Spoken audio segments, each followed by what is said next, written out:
नमस्कार. SMB news channel and print media प्रस्तुत आवाज मनोभावनांचा या अत्यंत लक्षवेधी शब्दचित्रांच्या कार्यक्रमात आपल्या सर्वांचे मनपूर्वक सहर्ष स्वागत.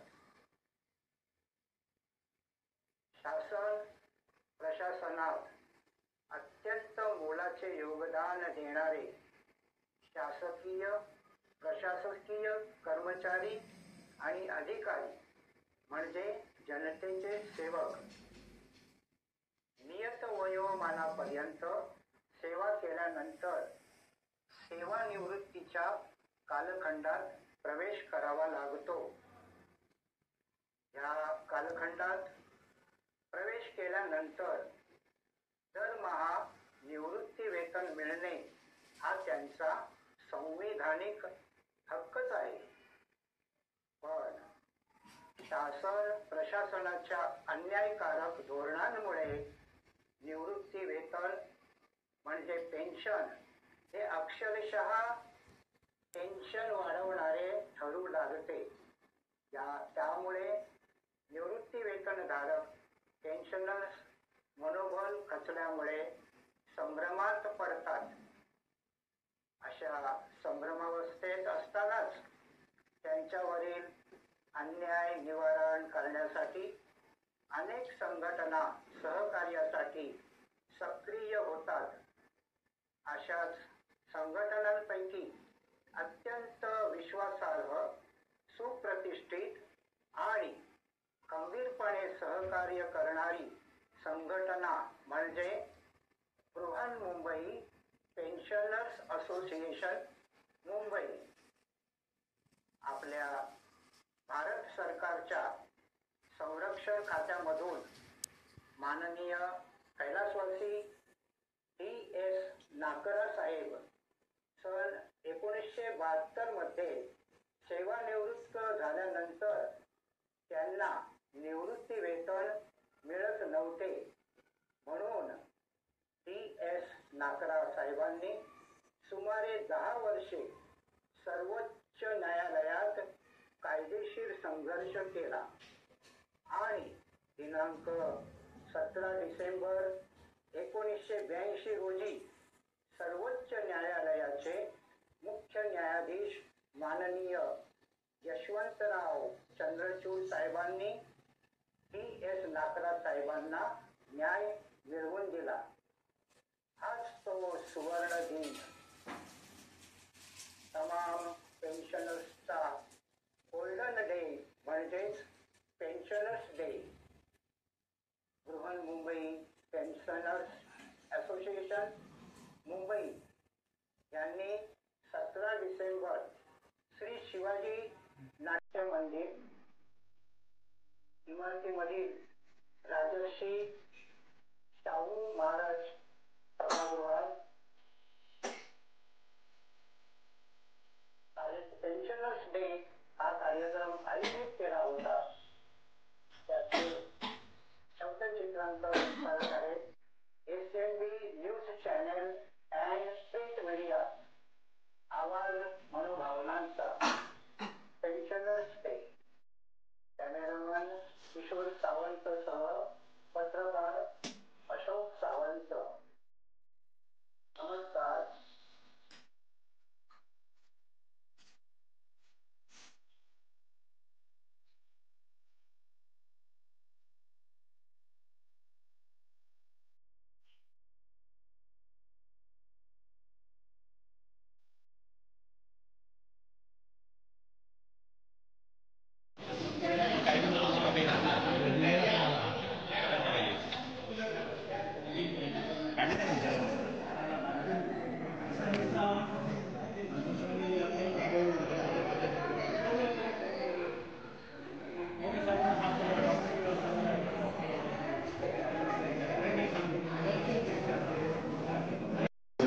समितीचे निमंत्रक घोंगडे साहेब,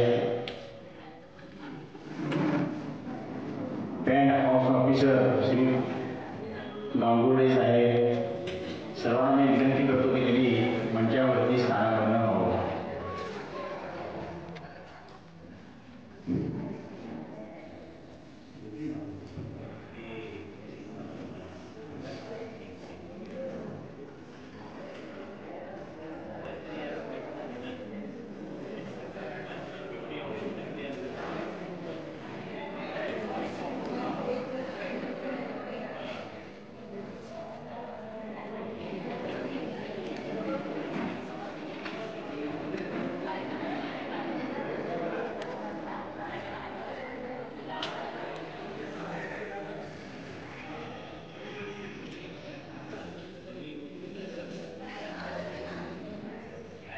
अधिकारी महासंघाचे प्रमुख सल्लागार माननीय गुलते साहेब,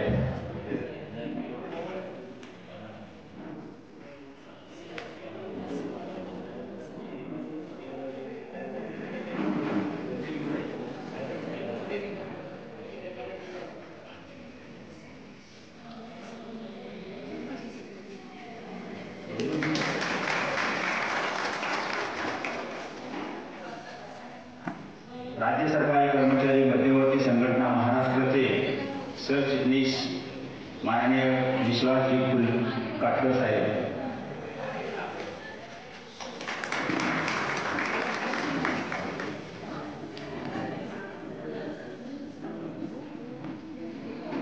सेवानिवृत्तांचे येत्या 27 तारखेला एक आंदोलन आहे. त्या आंदोलनाच्या संदर्भात एक समन्वय समिती आपण स्थापन केलेली आहे.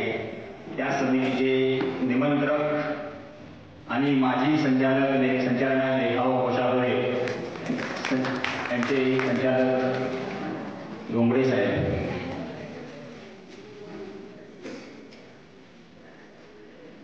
पे अँड अकाउंट्स खजाना व लेखा कार्यालयाचे पे अँड अकाउंट ऑफिसर माननीय गांगुर्डे साहेब यांचंही स्वागत गवळी साहेब करते.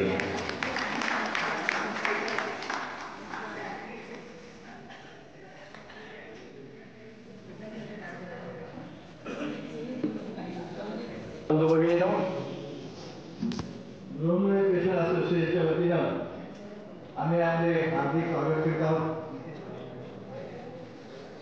व्यासपीठावर सन्मानित आजचे मान्यवर ज्याचा उल्लेख मी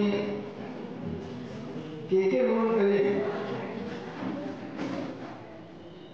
महाराष्ट्र राज्याचे राजपत्रित अराजपत्रित अधिकारी कर्मचाऱ्यांचे कुशल, द्रष्टे आणि संयमी नेतृत्व वंदनीय ठरते.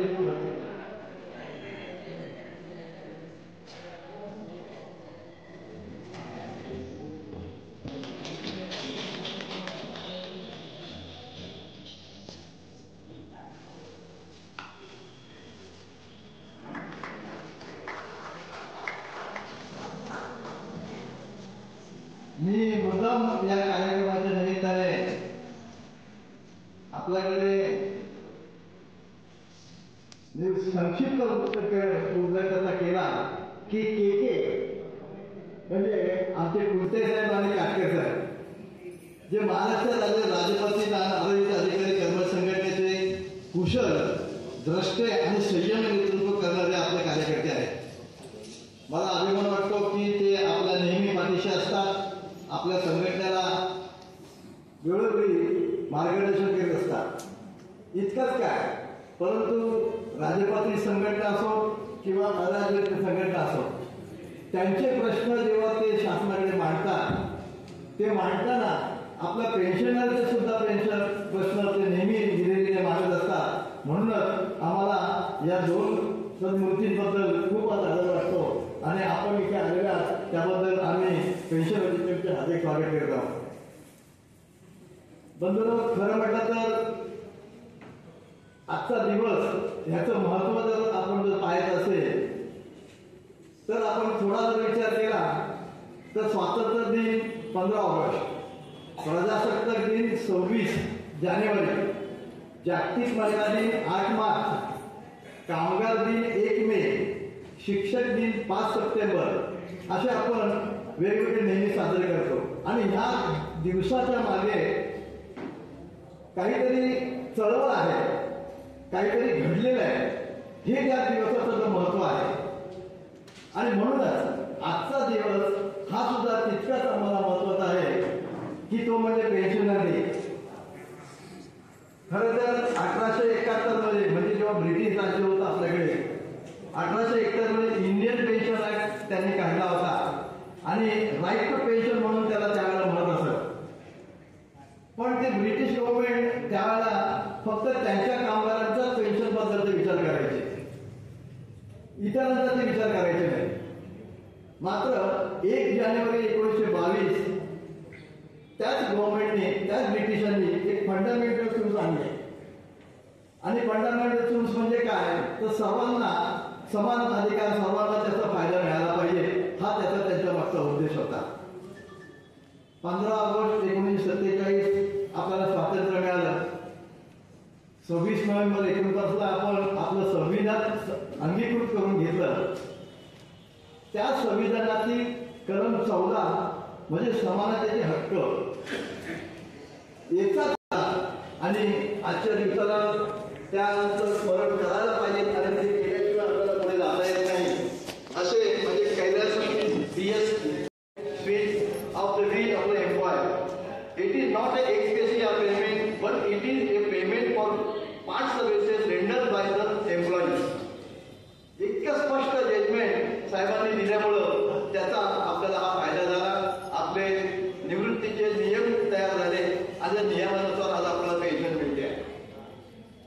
खरं म्हटलं तर हक्क म्हणून आपल्याला जर दिलेला असला तरी हक्क आपल्याला मांडताना काय यातना किंवा जे सहन करायला लागतात ते तुम्ही आम्ही पाहतो. आणि त्याचं उदाहरण म्हणजे आता आपल्याकडे सध्या चालवत असलेलं जुनी पेन्शन मिळण्यासाठी जे काही आपल्याकडे प्रयत्न करतायत, आपल्या संघटनेचे मान्य पदाधिकारी जे प्रयत्न करतायत, काल संप झाला, तो जर पाहिला तर त्याच्यावर तुम्हाला त्याची ग्रॅव्हिटी कळेल.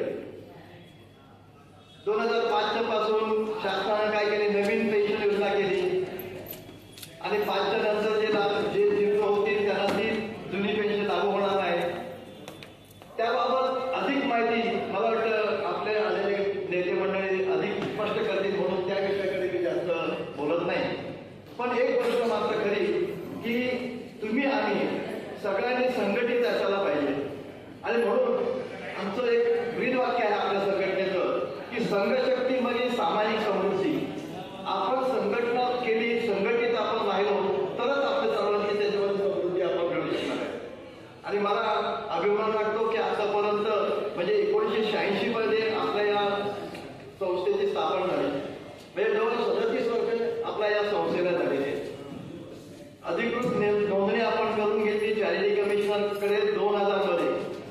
ती जरी पाहिली तरी 23 वर्ष आपल्या या संस्थेला झालेली आहे. आणि इतकी वर्ष झालेली आपली संस्था दरवर्षी आपला पेन्शनर डे आपण आपल्या याचा परिणाम आपण साजरा करतो आणि आपण सर्व उपस्थित राहतात. त्याचप्रमाणे मान्यवर आपल्या समोर जे आहेत ते नेहमी तिथे उपस्थित राहतात, आपल्या मार्गदर्शन करतात. मी खरोखरच या सर्वांचं कौतुक करतो. पॅन अकाउंट म्हणजे मी त्यांना आपलं पॅरेंट डिपार्टमेंट म्हणतो. जसं मी एखाद्या खात्यामधून झाला, तुम्ही कुठला तरी एखाद्या खात्यामधून रिटर्न झाला, पण त्यावेळेला पॅरेंट डिपार्टमेंट कोणाचं, तर बाबा तुम्ही सेंटेक्स मध्ये झालात म्हणजे तुम्ही सेंटेक्स तुमचं पॅरेंट डिपार्टमेंट, तुम्ही रेशनिंग मधून झालात म्हणजे रेशनिंग तुमचं पॅरेंट डिपार्टमेंट. पण जेव्हा आपण रिटायर होतो त्यानंतर खरं आपलं जे आहे पॅरेंट डिपार्टमेंट ते म्हणजे पॅन अकाउंट ऑफिस.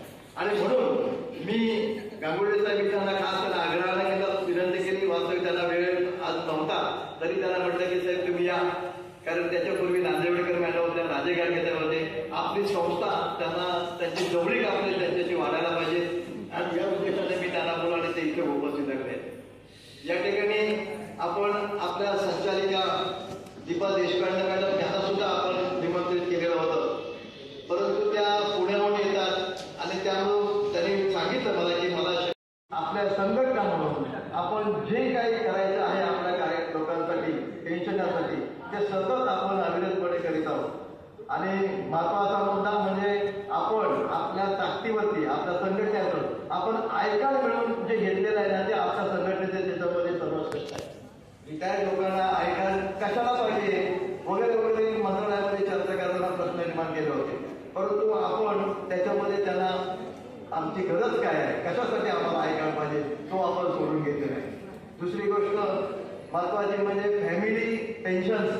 जेव्हा हा प्रश्न निर्माण होतो तो जो फॉर्म होता शासनाचा तो एकदम किचकट फॉर्म होता की ज्याच्यामध्ये ज्या बिचारी व्हिडिओ असेल तिला काही करू शकत नव्हतं. अशा पद्धतीचे इतके फॉर्मच काय आणा अमुक करा तमुक करा, त्याच्यामध्ये काही कळू शकत नव्हतं आणि वेळ जात होता. तो कालापाय टाळण्यासाठी आपण मंत्रालयामध्ये भेटलो आणि त्यांना तो फॉर्म सुद्धा आपण सुटसुटीत करून घेतलेला आहे. हे क्रेडिट सुद्धा आपल्या संस्थेचं आहे, आमचंच नाही तर तुमचं सुद्धा, तुमच्या सर्व समाजाचं आहे. तिसरी गोष्ट म्हणजे आपल्याला संस्थेला एक अधिकृत जागा पाहिजे. की कसं होतं की आपली संस्था आज आपण छबिल्या लातूरमध्ये दर शनिवारी बसतो, तिथे आपल्याला सहकार्य होतं आणि ते मिटिंग होतात. पण अधिकृत व्हायला पाहिजे तर याच दृष्टिकोनातून की जे आपले बांधव किंवा भगिनी रिटायर होतात त्यांना आपल्या संस्थेपर्यंत पोहोचता यायला पाहिजे. आणि म्हणून आम्ही त्यावेळेला प्रयत्न केले. माननीय राजे गाडगे साहेबांनी आपल्याला त्याची परमिशन दिली आहे.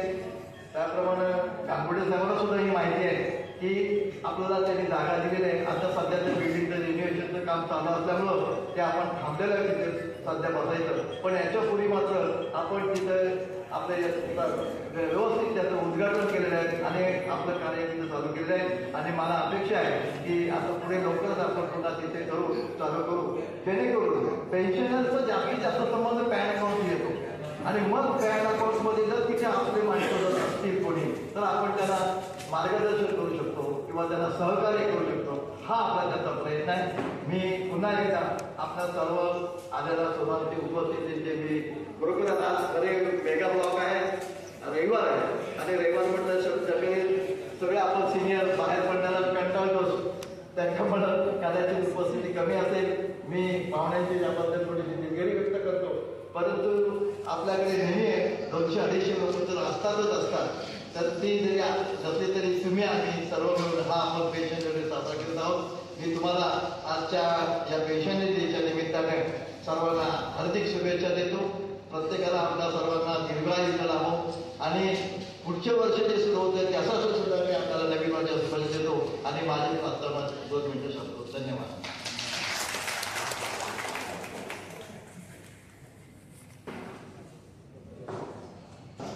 उपस्थित सर्व पेन्शनर्स बंधू आणि भगिनींनो, संघटनेच्या प्रथेनुसार पेन्शनर डेच्या कार्यक्रमात प्रतिवर्षी आपण उत्तम कार्यकर्ता पुरस्कार देऊन एका कार्यकाऱ्याचा सभासदाचा गौरव करतो. तोच गौरव याही वर्षी आपण करणार आहोत. ही गौरव मूर्ती श्री संभाजीराव मुळीक. श्री मुळीक यांचे गाव बत्तीस शिराळा असून त्यांचे शिक्षण SSC-पर्यंत बत्तीस शिराळा येथे झाले. शिक्षण झाल्यावर कामानिमित्त ते मुंबईमध्ये सन 1978 मध्ये आहे. शासकीय सेवेत हरियाण व लेखा कार्यालय येथे नोव्हेंबर 1984 साली ते शिपाई पदावर नियुक्त झाले. समाजसेवेची आवड, शिक्षणाची आवड या जिद्दीवर त्यांनी परीक्षा देऊन 1988 साली निम्न स्तर लिपिक पदावर त्यांची पदोन्नती झाली. समाजसेवेची आवड असल्याने सन 1990 पासून वित्त विभागाच्या अधिपत्याखाली अधिदान व लेखा कार्यालय बांद्रा मुंबई येथे कर्मचारी संघटनेत कार्यकर्ता म्हणून कामास त्यांनी सुरुवात केली. कर्मचाऱ्यांच्या मूळ समस्या जाणून घेऊन व्यक्तिनिहाय जनसंपर्क प्रस्थापित केला व समस्या अडचणी पदाधिकाऱ्यांमार्फत संघटनेपर्यंत पोहोचवण्याचे प्रत्यक्ष अप्रत्यक्ष काम आंदोलने, शिबिरे या अगदी झेंडा धरण्यापासून ते आंदोलनाला प्रोत्साहित करण्यासाठी घोषणा देणे अशा प्रकारची सर्व कामे श्री मुळीक हे हिरिरीने करत असत. संघटनेमधील कोणतेही काम असो, मुळीक सर्वांना सांगितले की ते स्थानिक व प्रसंगी वरिष्ठ संघटनेच्या प्रमुखापर्यंत पोहोचणार याची खात्री कर्मचाऱ्यांना होऊन अशा प्रकारचा दृढ विश्वास कर्मचाऱ्यांमध्ये निर्माण झाला. याच चळवळीतून सन 1988 पासून कर्मचारी पतपेढीमध्ये संचालक मंडळावर त्यांनी काम केलं आणि संचालक ते अध्यक्ष पदापर्यंत त्यांनी पुढे विविध पदावरती काम केले आहे. अधिदान व लेखा कार्यालयात काम करत असताना निवृत्ती वेतन शाखेत सतत 14 वर्षे त्यांनी काम केलेलं आहे. त्यामुळे निवृत्त वेतनधारकांच्या समस्या, अडचणी काय आहेत आणि त्यावर काय उपाय केला पाहिजे याची जाण किंवा अभ्यास श्री मुळीकांना चांगलाच आहे. पुढे निवृत्तीनंतर बृहन्मुंबई पेन्शनर असोसिएशनचे सभासदत्व स्वीकारून निवृत्तीनंतर सुद्धा कर्मचाऱ्यांच्या जिव्हाळ्याच्या प्रश्नावर मार्गदर्शन तसेच निराकरण करण्याचे प्रयत्न ते सतत करत असतात. अधिदान व लेखा कार्यालयात बृहन्मुंबई पेन्शनर असोसिएशनच्या अथक प्रयत्नातून बांद्रा येथे बसण्यासाठी एक टेबल स्पेस जागा उपलब्ध करून मिळाली. यामध्ये मुळीक यांचा चांगलंच योगदान आहे.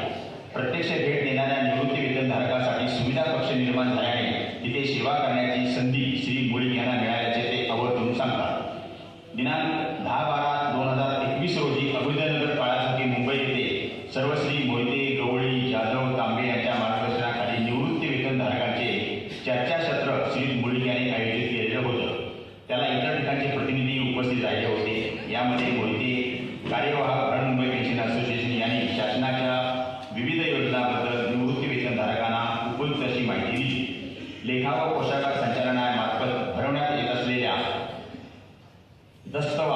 क्रीडा व संस्कृती संमेलनात श्री मुळीक यांचे सतत योगदान आहे. यामुळे संपूर्ण महाराष्ट्र राज्यात परउन्नती कर्मचारी म्हणून मुळीक यांनी प्रसिद्धीस आले. अशा प्रकारे शिपाई ते वरिष्ठ लेखापाल पदापर्यंतचा शासकीय सेवेचा प्रवास करून दिनांक 30/6/2019 रोजी नियत वयोमानानुसार ते सेवानिवृत्त झाले. तळमळीचा कार्यकर्ता, कर्मचारी व निवृत्ती वेतनधारकांचा आधारस्तंभ म्हणून निवृत्तीनंतरही बृहन्मुंबई पेन्शनर्स असोसिएशनच्या माध्यमातून आजही त्यांची सेवा सुरू आहे. हिरिरीने काम करणाऱ्या अशा सेवानिवृत्त कर्मचाऱ्यास बृहन्मुंबई पेन्शनर्स असोसिएशनचा उत्तम कार्यकर्ता म्हणून संघटनेने घोषित केलेली आहे. ही खरोखरच त्यांनी केलेल्या कामाची पावती आहे असं म्हटलं तर वावगे ठरणार नाही. मी बृहन्मुंबई पेन्शनर असोसिएशनचे अध्यक्ष माननीय श्री गवळी साहेब यांना विनंती करतो की त्यांनी संभाजीराव मुळीक यांना सन्मान चिन्ह, प्रमाणपत्र, शाल व श्रीफळ देऊन त्यांचा यथोचित सत्कार करावा.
उत्तम कार्यकर्ता प्रमाणपत्र श्री संभाजी महादेव मुळीक यांनी सेवानिवृत्तीनंतर सुद्धा सक्रिय राहून संघटनेच्या कार्यात दिलेल्या उत्कृष्ट योगदानानिमित्त त्यांना उत्तम कार्यकर्ता या पुरस्काराने गौरवण्यात येत आहे. श्रीराम गवळी अध्यक्ष, कार्यवाह मोहिते, मुंबई दिनांक 17 डिसेंबर 2023. धन्यवाद. संस्थेमध्ये जे सभासद आहेत आणि त्यांना 80 वर्ष पूर्ण झालेले आहेत, त्यांचा आपण या पेन्शनच्या दिवशी त्यांचा सन्मान करीत असतो. शाल, श्रीफळ आणि पुष्पवृक्ष देऊन. पण आज मी ज्यांची नावं वाचतोय ते काही कारणास्तव इथे आलेले नाहीत, परंतु त्यांचा सन्मान आपण त्यांच्या घरी पोहोचवणार आहोत. त्यापैकी एक सौ सुलोचना पाटील या आपल्या संस्थेच्या उपाध्यक्ष आहेत, पण त्या मला वाटतं राजस्थानला कुठेतरी गेल्यामुळे ते काय आलेलं नाही. त्याच्यानंतर विलास सप्रू म्हणून आपले ज्येष्ठ सभासद आहेत, प्रकृती अस्वस्थ म्हणून ते काही येऊ शकले नाही. त्याप्रमाणे विनायक तळगावकर हे सुद्धा चालू शकत नाहीत, अशा परिस्थितीत आहेत. परंतु आपले जे ज्येष्ठ सभासद असल्यामुळं आपल्या संस्थेच्या वतीनं आपण त्यांचा सन्मान करीत आहोत. हे जाहीर असावं, त्यांचा सन्मान आपण त्यांच्या घरी पोहोचवणार आहोत. धन्यवाद. कार्यक्रमाची ब्रेकिंग न्यूज असते ना, त्याप्रमाणे मी एक ब्रेकिंग न्यूज आपल्याला एक सांगणार आहे, आणि ती म्हणजे आपल्या संस्थेचे अध्यक्ष माननीय श्री श्रीराम गवळी यांना 8 तारखेला त्यांचा वाढदिवस होता, आणि आपण आपल्या संस्थेचे जे कार्यकारिणी सभासद आहेत त्यांचा वाढदिवस आपण दर महिन्याला कार्यकारिणीच्या मीटिंगमध्ये करतो. पण या महिन्यात त्यांचा एकट्याचाच वाढदिवस असल्यामुळं आज आपण कार्यकारिणी ठरवलं की या इथेच त्याचा वाढदिवस करावा, आणि म्हणून आपण आपले माननीय खुद्दे साहेब, त्याप्रमाणे काटकर साहेब यांच्या, त्याप्रमाणे मदारी साहेब, आमचे गांगोडे साहेब, त्याप्रमाणे जोगडे साहेब यांच्या उपस्थितीमध्ये आपण हा त्यांचा साजरा करावा. मी आपल्या 85 मध्ये पदार्पण झालेले आहे. आपण सर्वांनी त्यांचं कार्य परत करू.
भरीव देणगी 10,000 रुपयांची भरीव देणगी दिलेली आहे. त्यांचे ही संघटना आणि उपस्थित सर्वजण आपण आभारी आहोत.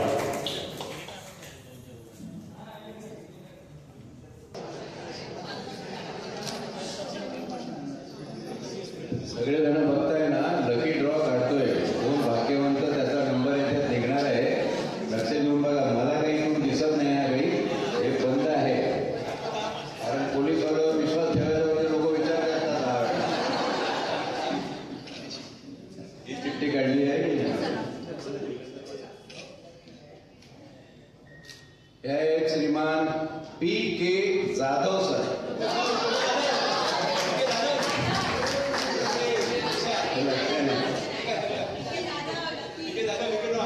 P.K. जाधव, तुमचं लकी ड्रॉ मध्ये नाव निघालेलं आहे आणि तुम्हाला सन्मानाने हे गिफ्ट देण्यात येत आहे.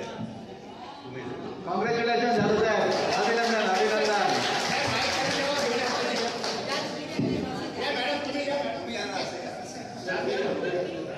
लोकमान्य मल्टीपर्पज कोऑपरेटिव्ह सोसायटी यांच्या मार्फत हा एक इव्हेंट त्यांनी आपल्याला दिला होता.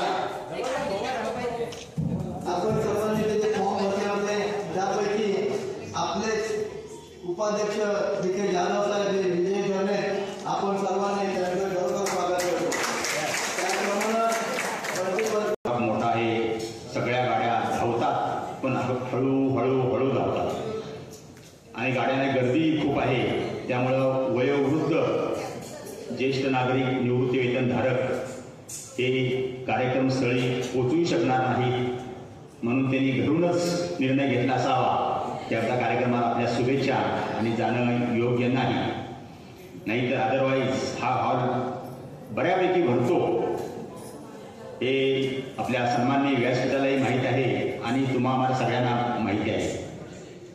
यानंतर प्रथमतः मी विश्वासजी काटकर, मध्यवर्ती संघटनेचे सरचिटणीस, यांना विनंती करेन की त्यांनी सभागृहास यथोचित मार्गदर्शन करावा. सन्मान्य गवळीजी, सन्मान्य वंजारे साहेब, इतर मान्यवर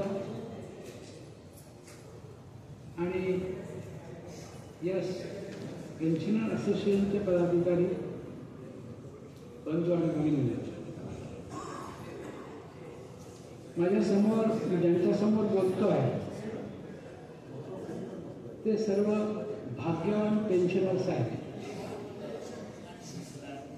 सर्वांना जुनी पेन्शन योजना लागू असते आहे, परंतु आजकाल आम्ही ज्यासाठी झगडा करत आहोत, ज्यासाठी भांडत आहोत, ती नवीन पेन्शन रद्द करून जुनी पेन्शन रिट्रॉस्पेक्टिव्ह देऊन तुम्ही मंजूर करा, अशा प्रकारची शासनाकडे मागणी केलेली आहे. 2005 सालापासून 1/11/2005 पासून नवीन पेन्शन योजना त्या ठिकाणी जाहीर झाली, पण तरी सुद्धा अद्याप साधारणतः शिक्षक आणि सरकारी कर्मचाऱ्यांचा विचार केला तर एकूण 8 लाख जुन्या पेन्शनप्रमाणे काम करणारी मंडळी आहेत आणि तेवढेच नवीन पेन्शन त्या ठिकाणी ज्यांना संभाव्य मिळू शकते त्यांची संख्या आहे. हा मोठा आकडा आहे. या संबंधामध्ये ज्या वेळेला 17 वर्षाचा अवधी उलटला त्यावेळेला काही ठिकाणावरून 15 वर्ष 16 वर्षांनी सेवानिवृत्त जी मंडळी झाली नवीन पेन्शनमध्ये त्यांना अत्यल्प पेन्शन त्या ठिकाणी प्राप्त होऊ लागले. उदाहरण द्यायचं झाल्यास आपल्या जुन्या पेन्शनप्रमाणे ज्यांच्या बेसिक 40,000 रुपये आहेत त्यांना सर्वसाधारणपणे 20,000 रुपये मिळतात, मिळायला हवे. परंतु या नवीन पेन्शनमध्ये त्यांना केवळ 4,000 ते 5,000ची रक्कम त्या ठिकाणी एवढी कमी अत्यल्प त्या ठिकाणी प्राप्त होत होती. आणि ही बाब जेव्हा लक्षात आली 2005 पासून 17 वर्ष या प्रश्नावरती लढे होत होते, पण प्रत्यक्ष भारत देशामध्ये संपूर्ण सर्व राज्यांमध्ये या पेन्शनच्या प्रश्नाने कुठं वादळ निर्माण केलं आणि महाराष्ट्र काही त्या मागे कधीच राहिला नाही. किंवा महाराष्ट्रात कर्णिक साहेबांच्याच नेतृत्वाखाली 2005 नंतर या नवीन पेन्शन योजना ही कर्मचाऱ्यांना लाभाची नाही अशा स्वरूपाचं त्या ठिकाणी अनेक वेळेला आंदोलनामध्ये साहेबांनी निर्देश केलेला आहे. परंतु त्यावेळेला त्याची जनजागृती झाली नाही, परंतु प्रत्यक्षात आता जे परिणाम दिसून आले त्यामुळे मात्र सर्वदूर महाराष्ट्रामध्ये या नवीन पेन्शन रद्द करा या संबंधातला उठाव 2 आंदोलन आपण केले. पहिलं जे आंदोलन झालं याच मागणीसाठी ते 14 मार्च 2023 ते 20 मार्च 2023 या पार्श्वभूमीवरती आपण जर या संबंधात आम्ही सातत्याने जे त्या ठिकाणी प्रयत्न करतो त्याचा आढावा जर घ्यायचा झाला, सन्माननीय देवेंद्रजी फडणवीस हे मुख्यमंत्री असताना त्यांच्या समोर ज्याच प्रश्नावरती त्यांनी आमच्याशी चर्चा केली होती, परंतु 12 वर्षांनी त्या ठिकाणी अशा प्रकारचा प्रश्न सुटू शकत नाही किंवा अशा प्रश्न उपस्थित होऊ शकत नाही अशा प्रकारची भूमिका तत्कालीन मुख्यमंत्र्यांनी घेतली होती. त्यावेळेला सुद्धा आम्ही त्यांना स्पष्ट सांगितले हा प्रश्न पुढे वाढणार आहे, या प्रश्नावर तुम्हाला विचार करावाच लागेल, अन्यथा या प्रश्नाची झळारी फार मोठ्या प्रमाणात त्या ठिकाणी होऊ शकते याची जाणीव आमच्याने करून दिली. आणि नंतर काय देवेंद्रजी गेले, नवीन शासन आलं, पुन्हा आता ते आले, पुन्हा त्याच प्रश्नासंबंधामध्ये आवाज उठवल्यानंतर यावेळेला मात्र या प्रश्नासंबंधात महाराष्ट्रावर जी जागृती दिसली, जो पाठिंबा दिसला, जो द्वेष दिसला, जो क्षोभ दिसला, त्यामुळे मात्र मार्चमध्ये 20 तारखेला माननीय मुख्यमंत्री एकनाथराव शिंदे यांनी आमच्याशी चर्चा करून या प्रश्नासंबंधामध्ये प्रथमतः शासनाने सांगितलं की आम्ही विचार करायला तयार आहोत. तर आम्ही त्यांना पुन्हा स्पष्ट केलं की विचार करायला तयार तेवढं सांगून सामना जमणार नाही. तुमचं धोरण म्हणून तुम्ही स्वीकारलं आहे, या संबंधात तुम्ही लेखी त्या ठिकाणी देणं आवश्यक आहे. आणि त्यावेळेला आमचा आग्रह पाहून एकंदरीत आमची आंदोलनाची भव्यता दिव्यता लक्षात घेऊन त्या उपमुख्यमंत्री आणि मुख्यमंत्र्यांनी एक पॉलिसी मॅटर लिखित स्वरूपात आम्हाला दिलं. ते असं की जुन्या पेन्शनप्रमाणे सामाजिक आणि आर्थिक सुरक्षिततेची हमी देणारं धोरण आम्हास मान्य आहे. 17 वर्षानंतर या प्रश्नाची कोंडी त्या ठिकाणी फुटली आणि त्यांनी धोरण पण मान्य केलं. ज्या मुख्यमंत्र्यांनी त्या असताना सांगितलं होतं की आता विचार करणं शक्य नाही, पण त्यासंबंधी विचार करणं योग्य नाही, त्यांना सुद्धा या प्रश्नासंबंधामध्ये विचार करण्यासाठी भाग पाडलं. ही सगळ्यातली ताकद आहे. त्यानंतर या प्रश्नाचा उलगडा करायचा किंवा तो सुटायचा असेल तर तो व्यवस्थित आणि शास्त्रशुद्ध पद्धतीने अभ्यास करू शकणं आवश्यक होतं. हे आम्हाला मान्यच होतं आणि म्हणून शासनाला वेळ देणं मान्य होतं आणि शासनाने सकारात्मक धोरण दाखवलं होतं. म्हणून तो संप आम्ही संस्थगित 20 मार्चला केला. त्यानंतर सुबोधकुमार समिती आली. त्या समितीने 3 महिन्यात अहवाल द्यावा अशा स्वरूपाचं त्या ठिकाणी एकंदरीत धोरण होतं. परंतु पुन्हा 3 महिन्याचे 9 महिने व्हावे आले तरी सुद्धा शासन त्या संबंधात बोलायला तयार नाही. आणि त्यामुळे मग संपावर जाण्याचा निर्णय घेतला.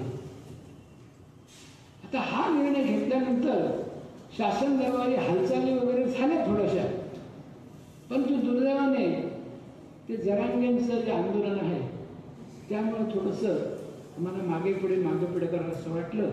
पण आमच्या सुदैवाने प्राप्त परिस्थितीमध्ये या आंदोलनाचा कालावधी घेणं आवश्यक आहे. कारण जे 31 डिसेंबर नंतर काहीतरी वेगळं घडलं पण तर स्थिरता तर नव्हतीच.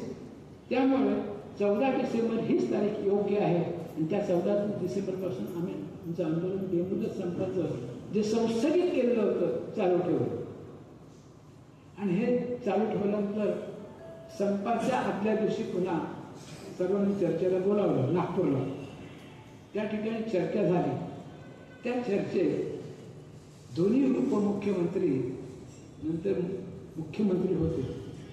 परंतु मागच्या वेळेला जी चर्चा केली होती त्याच चर्चेचं चर्विचर्वण त्यांनी पुनश्च करण्याचा प्रयत्न केला. मात्र तेवढं एक त्यांच्यामध्ये इम्प्रुव्हमेंट दिसते ती म्हणजे सकारात्मकता. जी हे पहिल्यांदा समितीचा अहवाल आम्ही त्यांना स्पष्ट केलं की समितीचा अहवालाची कार्यक्षमता ठरलेली आहे. तुम्ही आम्हाला काय केलं की जुन्या पेन्शनप्रमाणे जे काही सामाजिक आर्थिक सुरक्षित धोरण आहे ते मान्य आहे. म्हणजे यांना जुन्या पेन्शनप्रमाणे ही कार्यकक्षा ठरली गेली आणि त्यामुळे त्या दृष्टिकोन समिती काही वेगळे आणखी विचार करू शकत नाही. त्यामुळे आता राजकीय इच्छाशक्ती म्हणून तुम्ही त्या ठिकाणी निश्चितपणे ही जी मागणी आहे तत्काळ मंजूर करणं आवश्यक आहे. तर त्यांनी स्पष्ट केलं की आम्ही पुढच्या बजेटच्या अधिवेशनामध्ये ते आम्ही त्या ठिकाणी अंतिम निर्णय जाहीर करू. आणि बजेटच्या अंतिम निर्णय जाहीर करू म्हटलं तर आम्ही म्हटलं ठीक आहे. मग ती विधानसभेच्या आणि विधान परिषदेच्या पटलावर मांडा.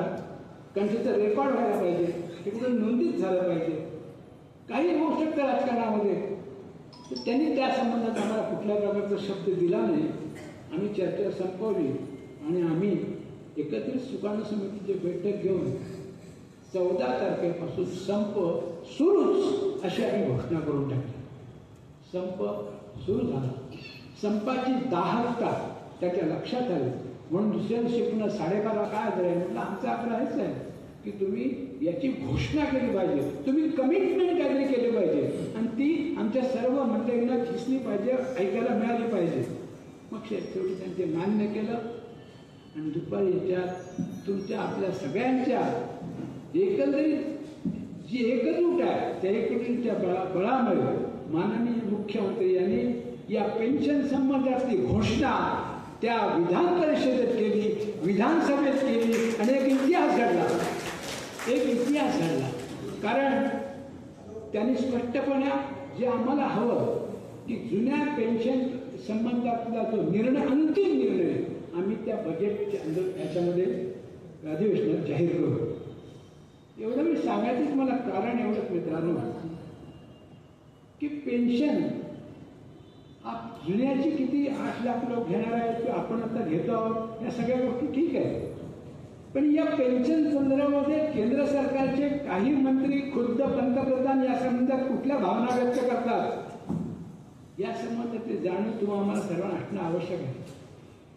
जरी आज या ठिकाणी आपण पेन्शन घेणारे असू, काही मंडळी आणखी काम करत ती पण घेणारे आहेत, परंतु पेन्शन 2005 नंतर त्यांचा प्रॉब्लेम झालाय, त्यांना दाबण्याचा त्यांचा प्रयत्न सुरू आहे. आणि जर का त्यांना दाबण्यामध्ये ते यशस्वी झाले तर ज्यांना पेन्शन मिळते त्यांना पेन्शन कुठपर्यंत द्यायची या संबंधात सुद्धा हे विचार करू शकतात. आंतरराष्ट्रीय नाणेनिधी, आंतरराष्ट्रीय बँक या सर्वांच्या कर्जाच्या दृष्टिकोनातून त्यांच्यावरती दडपण आहे. त्याचे परिणाम खाजगीकरण, कंत्राटीकरणाच्या एकंदरीत धोरणाचा अतिरेक यामुळे होऊ शकतो. त्यामुळे या सर्व जे काही 2005 नंतर कर्मचारी आहेत की ज्यांना पेन्शन हवी आहे त्यांना मिळालीच पाहिजे, नवीन रद्द झाली पाहिजे, ही याच कारणासाठी की जुनी पेन्शन ज्यांना मिळते आहे त्यांच्या बचावासाठी, नाहीतर एक कुणकुण अशी ऐकू येते 70 सालापर्यंत फक्त पेन्शन दिलं तर काय झालं, 75 पर्यंत आपण दिली तर काय झालं, सर्व आयुष्यभर देण्याची काय गरज आहे, असे सुद्धा विचार करणे त्या ठिकाणी मंडळी त्या संसदेत बसलेली आहेत याची जाणीव आपण सगळ्यांनी ठेवली. आणि म्हणूनच ज्यांना पेन्शन मिळते ते 8 लाख लोक, मिळणारे आहेत ते 8 लाख लोक, आणि ज्यांना मिळायचे आहेत म्हणजे आम्ही मागतो संध्यावर मिळणार आहे त्या ठिकाणी नीट राहू शकते, हा भाग त्या ठिकाणी जाणून घेण्याची आवश्यकता आहे. आणि त्यामध्ये सर्व काही कर्मचाऱ्यांनी एकजुटीने ते आता निश्चितपणे मार्चपर्यंत मिळून जाईल अशी स्थिती त्या ठिकाणी निर्माण झालेली आहे. मित्र, आपली जी ह्या ठिकाणची संघटना आहे पेन्शनर्स असोसिएशन, यासारख्या संघटना अनेक जिल्ह्यात आहेत, देशभर आहेत. ही तुमची जी ताकद आहे ना ती नगण्य नाही. तर याने आयोजकांनी या ठिकाणी सांगितलं बाबा कमी लोक इथे उपस्थित आहेत, असो कमी जरी असले तरी ज्या उद्देशाने ही पेन्शनर्स असोसिएशन निर्माण झालेले आहे त्यांचं कार्य त्या ठिकाणी सुरू आहे, निश्चितपणे तो एक सुद्धा दबाव आहे. आणि म्हणून मित्रांनो एक माहिती मी तुम्हाला देऊ इच्छितो. या पेन्शनरची ताकद आज जवळजवळ 7 लाख लोक पेन्शन काहीतरी घेतात आणि भविष्यात सुद्धा त्या ठिकाणी येणार आहे. या सर्वांची एकजूट राज्यातून सगळीकडे असेल तर निश्चितपणे राजकीय बदल करताना, त्या संबंधात होताना त्यात त्यांचा महत्वाचा पाठ असू शकतो. त्यामुळे त्या दृष्टिकोनातून सरकारने त्यांच्याकडे पाहणं आवश्यक आहे. आणि मग अशा या ठिकाणी म्हटलं की काही आपले प्रश्न निर्माण होत असतात या पेन्शन असोसिएशनचे, ते निर्माण झालेले प्रश्न त्या ठिकाणी सोडवण्यासाठी अशा प्रकारच्या ज्या बॉडीज आहेत त्यांचं एकत्रीकरण करून, मग असे कोणीतरी मला सांगितलं किंवा त्यांचं एकत्रीकरण करून आम्ही समन्वय समिती वगैरे त्या ठिकाणी करण्याचा मानस आहे. अतिशय चांगली ही बाब आहे, उत्साहवर्धक बाब आहे. या दृष्टिकोनातून मी त्यांचं अभिनंदन करतो आणि एक माहिती सुद्धा देतो की देशस्तरावरती सुद्धा all India state government employees फेडरेशनच्या नेतृत्वाखाली, जसं आता राज्य सरकारी कर्मचारी मध्यवर्ती संघटनेच्या नेतृत्वाखाली समन्वय समिती 17 लाखाची बनलेली आहे, तशीच 30 राज्यातल्या 66 लाख सरकारी कर्मचाऱ्यांची त्या ठिकाणी जी महासंघ आहे, फेडरेशन आहे, त्या फेडरेशनच्या under all India state government pensioners असोसिएशनची स्थापना झालेली आहे. आणि त्याचं अधिवेशन चेन्नईमध्ये होऊन पेन्शनरांच्या प्रश्नांसंबंधामध्ये त्या ठिकाणी विचारविनिमय होऊ लागला आहे.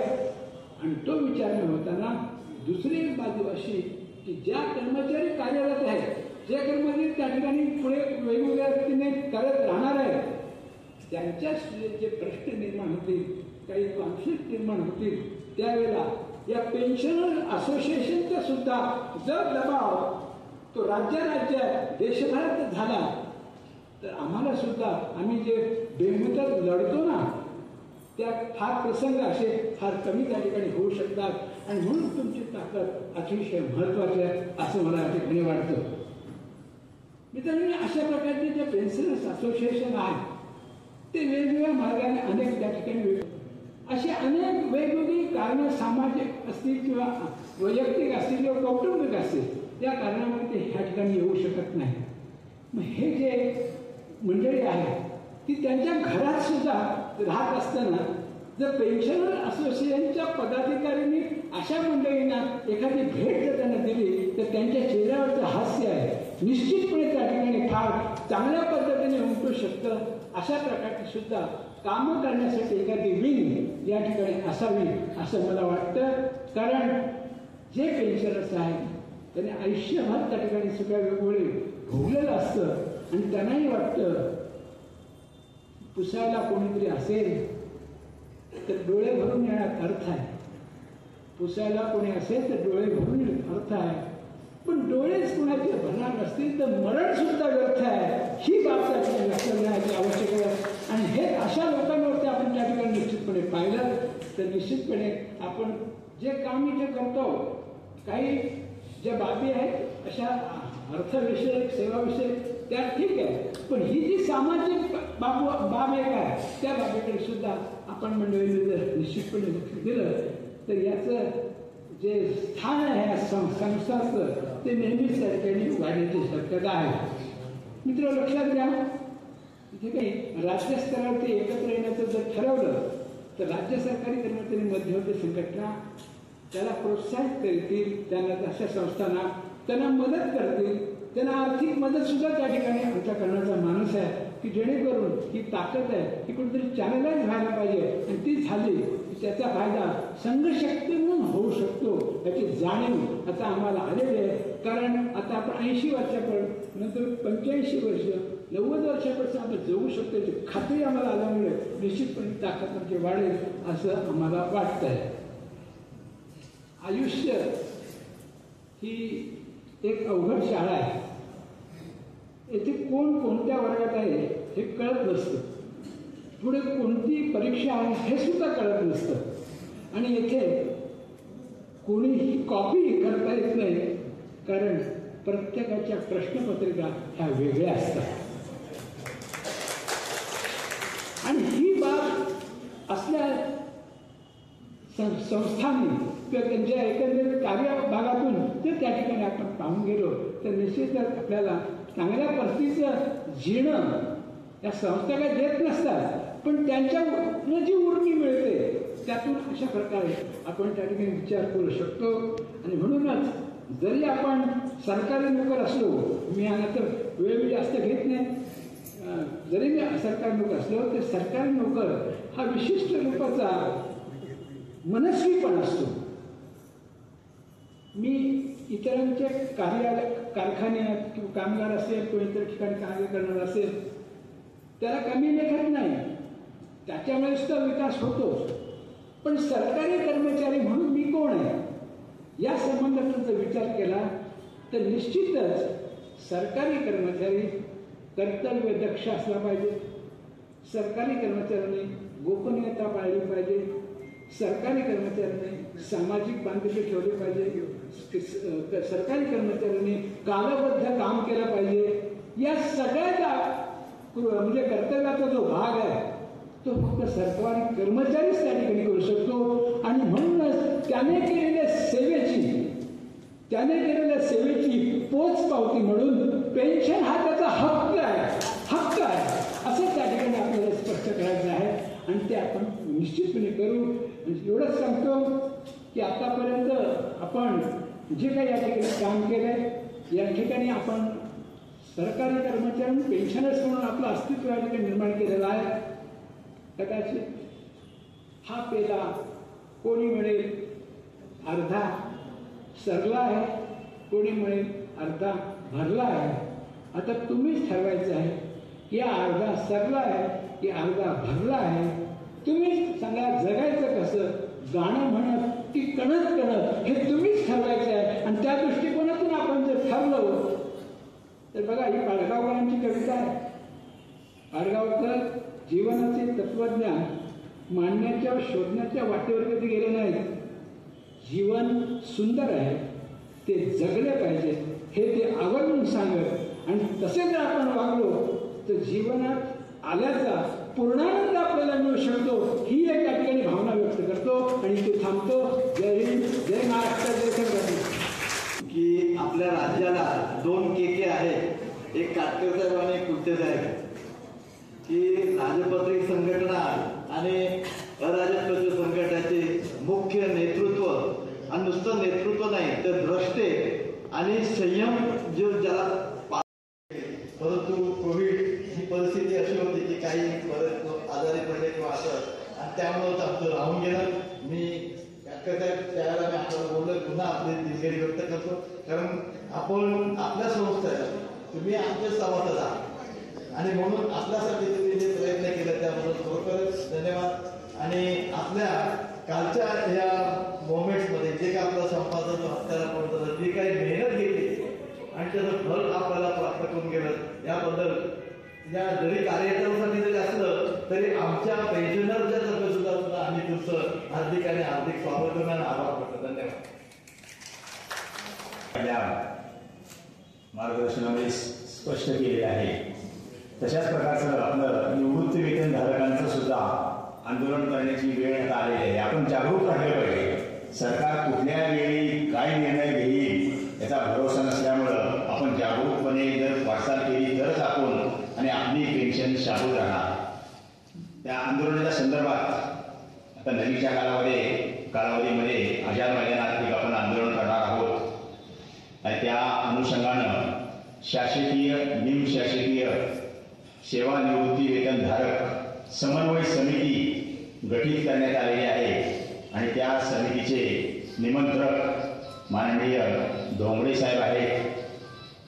आता ते आंदोलन अगदी जवळच्या कालावधीत आलेलं आहे, जवळच आलेलं आहे. त्यामुळं धोंगडे साहेबांना मी विनंती करेन, धोंगडे साहेब हे माजी संचालक आहेत, संचालना लेखा व कोषागारे, जे आपल्याला पेन्शन मिळते त्या पेन्शनचं मुख्य कार्यालय त्याचे ते संचालक होते आणि राज्यपत्रित अधिकारी महासंघाचे ते कायम निमंत्रित आहेत. त्यांना मी विनंती करेन की त्यांनी आपलं आंदोलनाच्या संदर्भात किंवा एकूण पेन्शनच्या संदर्भात मार्गदर्शन करावं.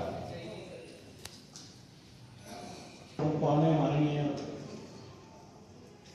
ज्यांना आम्ही भीष्म पितामह म्हणतो ते आपले कुलते साहेब, मध्यवर्ती कर्मचारी संघटनेचे सरचिटणीस श्री काटकर साहेब, माझे सहकारी श्री गांगुर्डे साहेब, त्याचप्रमाणे आपल्या संस्थेचे पदाधिकारी माननीय श्री गवळी साहेब, मोहिते साहेब, तसेच जाधव साहेब आणि कविवर्य आणि आपल्या उपस्थितीने नेहमी सगळीकडे एक जोश निर्माण करणारे महाराजी आणि उपस्थित सर्व बंधू भगिनी, सर्वप्रथम आपल्या सर्वांना पेन्शनर्स डे निमित्त मी खूप खूप शुभेच्छा देतो.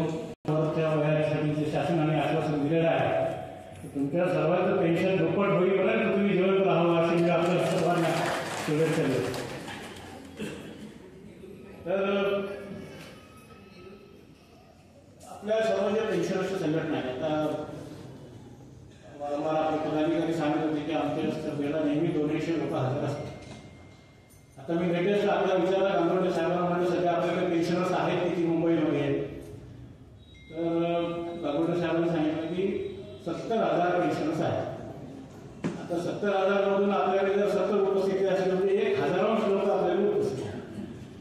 तर हा पेन्शनर्सचा उत्साह असतो, फार तर दुप्पट होईल तिप्पट होईल, पण संख्येच्या तुलनेमध्ये पेन्शनर्सचा प्रतिसाद हा साधारणपणे असाच आहे. आणि काय झालंय की पेन्शनर्सना एकत्र आणणं हे कठीण असतं. कर्मचाऱ्यांना एकत्र आणणं थोडं सोपं आहे त्या तुलनेत, कारण ते रोज ऑफिसमध्ये येतात, त्यांच्याशी संपर्क साधता येतो.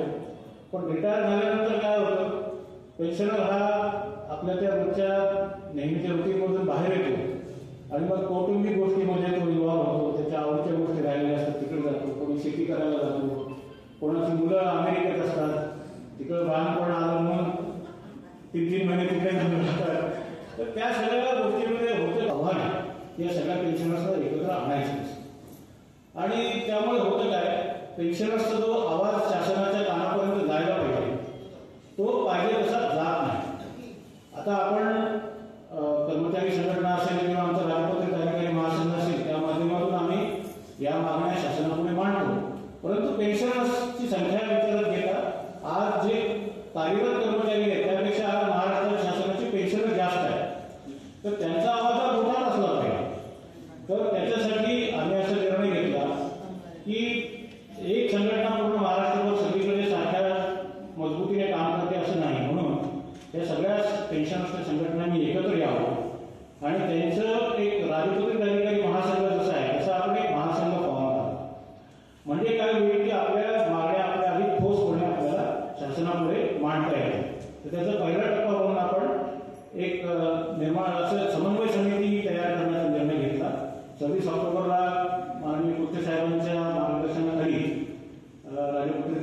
महासंघाच्या कार्यालयामध्ये आम्ही बैठक घेतली आणि त्याच्यामध्ये ही समन्वय समिती आम्ही स्थापन करायचा निर्णय घेतला आणि पहिला कार्यक्रम आपण 27 डिसेंबर रोजी लक्षवेध दिन साजरा करायचा असं ठरवलं आणि लक्षवेध दिन साजरा करण्यासाठी मुंबईच्या आझाद मैदानावर आपण धरणं धरणार आहोत.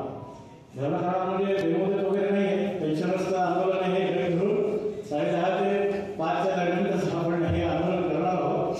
तर या आंदोलनामध्ये आपण सर्वांनी सहभागी व्हावं आणि केवळ शारीरिक उपस्थिती नव्हे तर हे आंदोलन करण्यासाठी तिथे आपल्याला स्टेज मंडळ खुर्च्या वगैरे सगळ्या गोष्टी कराव्या लागतील. त्याच्यासाठी आपल्याला खर्च आहे. तर आम्ही आवाहनही केलेलं आहे की जे राजपत्रित अधिकारी म्हणून निवृत्त झाले त्यांनी 1000 रुपये आणि जे अराजपत्रित कर्मचारी म्हणून निवृत्त झाले त्यांनी 500 रुपयाचे कॉन्ट्रीब्युशन आपल्या संघटनेकडे जमा करावं आणि मग त्या संघटनांनी तिथे जो काही खर्च होईल तो करा. तर मी आपल्याला ते एक आधी आवाहन करतो की आपण स्वतःही उपस्थित राहावं, आपल्या सर्व सहकार्याने सांगावं, त्याचप्रमाणे आपलं आर्थिक योगदान देऊन तिथे जो काही खर्च ते आंदोलन करण्यासाठी येणार आहे तर त्याच्यामध्ये देखील आपला सहभाग नोंदवावा. आता मी थोडंसं आपल्या मागण्यांकडे वळतो आणि ती तिच्याबद्दल आता थोडी चर्चा झालेली आहे सुद्धा मी थोडंसं सांगतो आपल्याला की केंद्र शासनाने 6वा वेतन आयोग जेव्हा नेमला होता त्या 6व्या वेतन आयोगाने ही शिफारस केली होती की वृद्धापकाळामध्ये शासनाने निवृत्तीवेतन 10% जास्त लक्ष देण्याची गरज आहे. कारण या वयामध्ये स्वास्थ्याचे प्रश्न असतात, आरोग्याचे प्रश्न असतात, त्याच्याकडे जास्त लक्ष द्यावं लागतं. घरामध्ये किंमत कमी झालेली असते तर त्या पेन्शनरकडे जास्त लक्ष दिलं पाहिजे. त्याला खर्च त्याचे वाढलेले असतात, औषध पाण्याचा खर्च असतो. तर त्याच्यासाठी वय जसं वाढेल तसं तसं त्याला थोडं जास्त पेन्शन आपण दिलं पाहिजे. म्हणून 6व्या वेतन आयोगाने शिफारस केली की 80 वय झालं तर त्याला 20% वाढ, 85 वय झालं तर 30%, याप्रमाणे 90 झालं तर 50% आणि 100 वय होईल त्यावेळेस त्याला पूर्ण दुप्पट त्याचं पेन्शन करा. अतिशय चांगला निर्णय केंद्र शासनाने घेतला 6व्या वेतन आयोगाने. परंतु महाराष्ट्र शासनाला तो दिसलाच नाही निर्णय. म्हणजे आपण अनेकदा मागणी केली तरी त्याच्याकडे सातत्याने त्यांनी दुर्लक्ष केलं आणि मग मोठ्या मुश्किलीने 2014 मध्ये त्यांनी निर्णय घेतला की 80च्या वरच्या वयाच्या लोकांना 10% वाढ, म्हणजे फक्त 10%, 90 हो 95 हो किती वर. 7व्या वेतन आयोगात पुन्हा केंद्र सरकारने तो निर्णय घेतला आणि तिथे पण पुन्हा तीच 80च्या नंतर 20, 85 नंतर 30 वगैरे त्याप्रमाणे ती वाढ दिली. त्यामुळे मग नाईलाजाने महाराष्ट्र शासनाला 19 मध्ये निर्णय घ्यावा लागला आणि त्यांनी निर्णय घेताना केंद्र शासनाच्या अर्धे वाढ द्यायची असं मान्य केलं.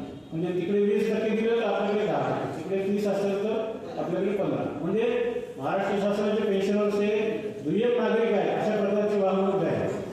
केंद्राच्या दराने आणि केंद्राच्या त्या प्रभावाने म्हणजे ज्या डेटपासून त्यांनी दिलं त्या डेटपासून आम्हाला ही वाढ तुम्ही द्या असं म्हणलं म्हणजे लगेच शासन आम्हाला थकबाकी देईल असं अजिबात नाही. परंतु आपण कसं मागणी केली तर काहीतरी पदरात पडायची आपल्याला शक्यता आहे. म्हणून आपण ती मागणी लावून धरतो आहोत की केंद्राच्या दराने आणि केंद्राच्या प्रभावाने द्या. आता काही कोर्ट केसेस असे झालेले आहेत की 79 वर्ष संपलं, 80 वर लागलं, 80 पूर्ण होण्याची पण गरज नाही, 80 वर्ष लागलं की त्याला वाढ दिली पाहिजे अशा प्रकारचे कोर्टाचे काही आदेश सुद्धा निर्गमित झालेले आहेत. तर ते सुद्धा आपण नक्कीच शासनापुढे मांडू आणि ते देखील मिळवण्याचा प्रयत्न करू. त्यानंतर दुसरा जो मुद्दा होता तो अतिशय महत्वाचा पण अतिशय दुर्लक्षित असा मुद्दा आहे. तो मुद्दा काय होता की 7व्या वेतन आयोगाने शिफारशी करताना एक फार महत्वाची शिफारस केली की 2016 पूर्वीचे जे पेन्शनर्स आहेत तर त्यांच्या बाबतीत पेन्शन कशा प्रकारे फिक्स करावं तर त्यांनी 2 रेकमेंडेशन दिले, म्हणजे 2 फॉर्म्युलेशन असे सुद्धा वापरले गेले. तर पहिलं फॉर्म्युलेशन त्यांनी असं सुचवलं की तो निवृत्तीवेतन कधी रिटायर झाला असतो, म्हणजे 4थ्या वेतन आयोगाच्या काळात असेल, 5वा असेल किंवा 6व्या असेल तर त्याची वेतन निश्चिती नोशनल पद्धतीने म्हणजे काल्पनिकरित्या 7व्या वेतन आयोगाच्या पे मॅट्रिक्स मध्ये करा आणि मग त्याचं पेन्शन वर्कआउट करा. आणि दुसरा जो फॉर्म्युला त्यांनी दिलेला आहे की 2.57% गुणायचं, 2.57 गुणायचं आणि पेन्शन फिक्स करायचं. या दोन्हीपैकी जे जास्त असेल ते पेन्शन द्या. आता काय होतं, आज जर तुम्ही पाहिलं की एक डायरेक्टर रिटायर झालेला आहे आणि तो सध्या 4थ्या वेतन काळात रिटायर झाला असेल, तर आज क्लास 1 ज्युनियर जो रिटायर झालेला आहे त्याचं पेन्शन सारखंच.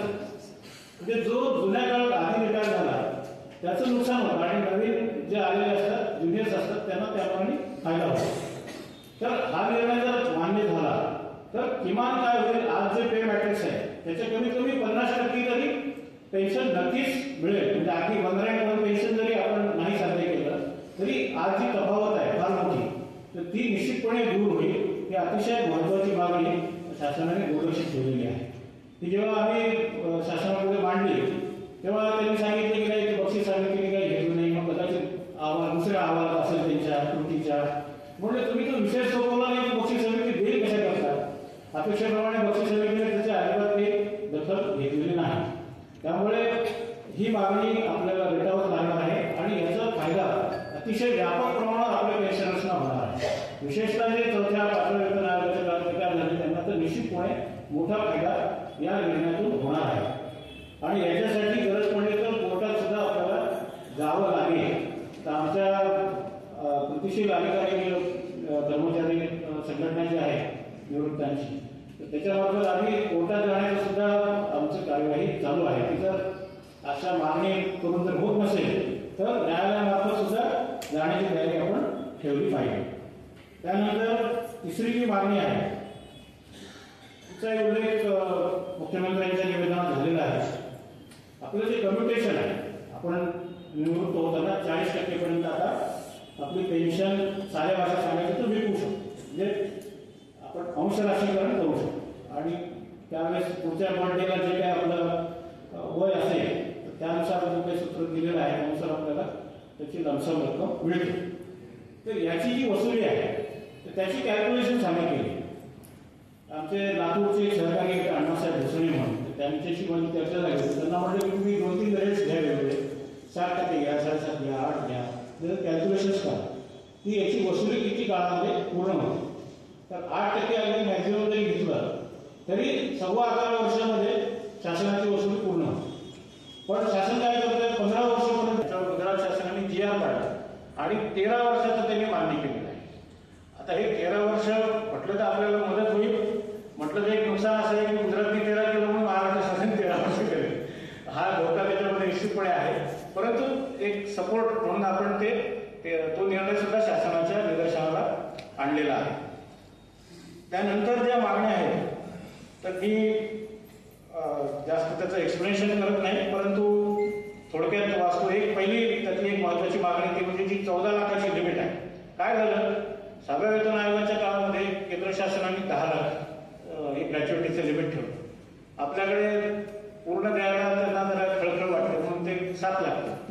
आता 7व्या वेतन आयोगात त्यांनी 20 केलं, मग आता यांनी दुप्पट केलं, 7चं दुप्पट म्हणून ते 14 लाख केलं. तर प्रत्येक वेळेस काय ती प्रथा पडली की त्याप्रमाणे चालू आहे. तर म्हणून तो जोर आता आपण लावलेला आहे की 14चं ते 20 लाखच असलं पाहिजे. केंद्राप्रमाणेच ते पूर्ण सर्व्हिस झाल्यानंतर 20 लाख रुपये ग्रॅच्युइटी मिळाली पाहिजे.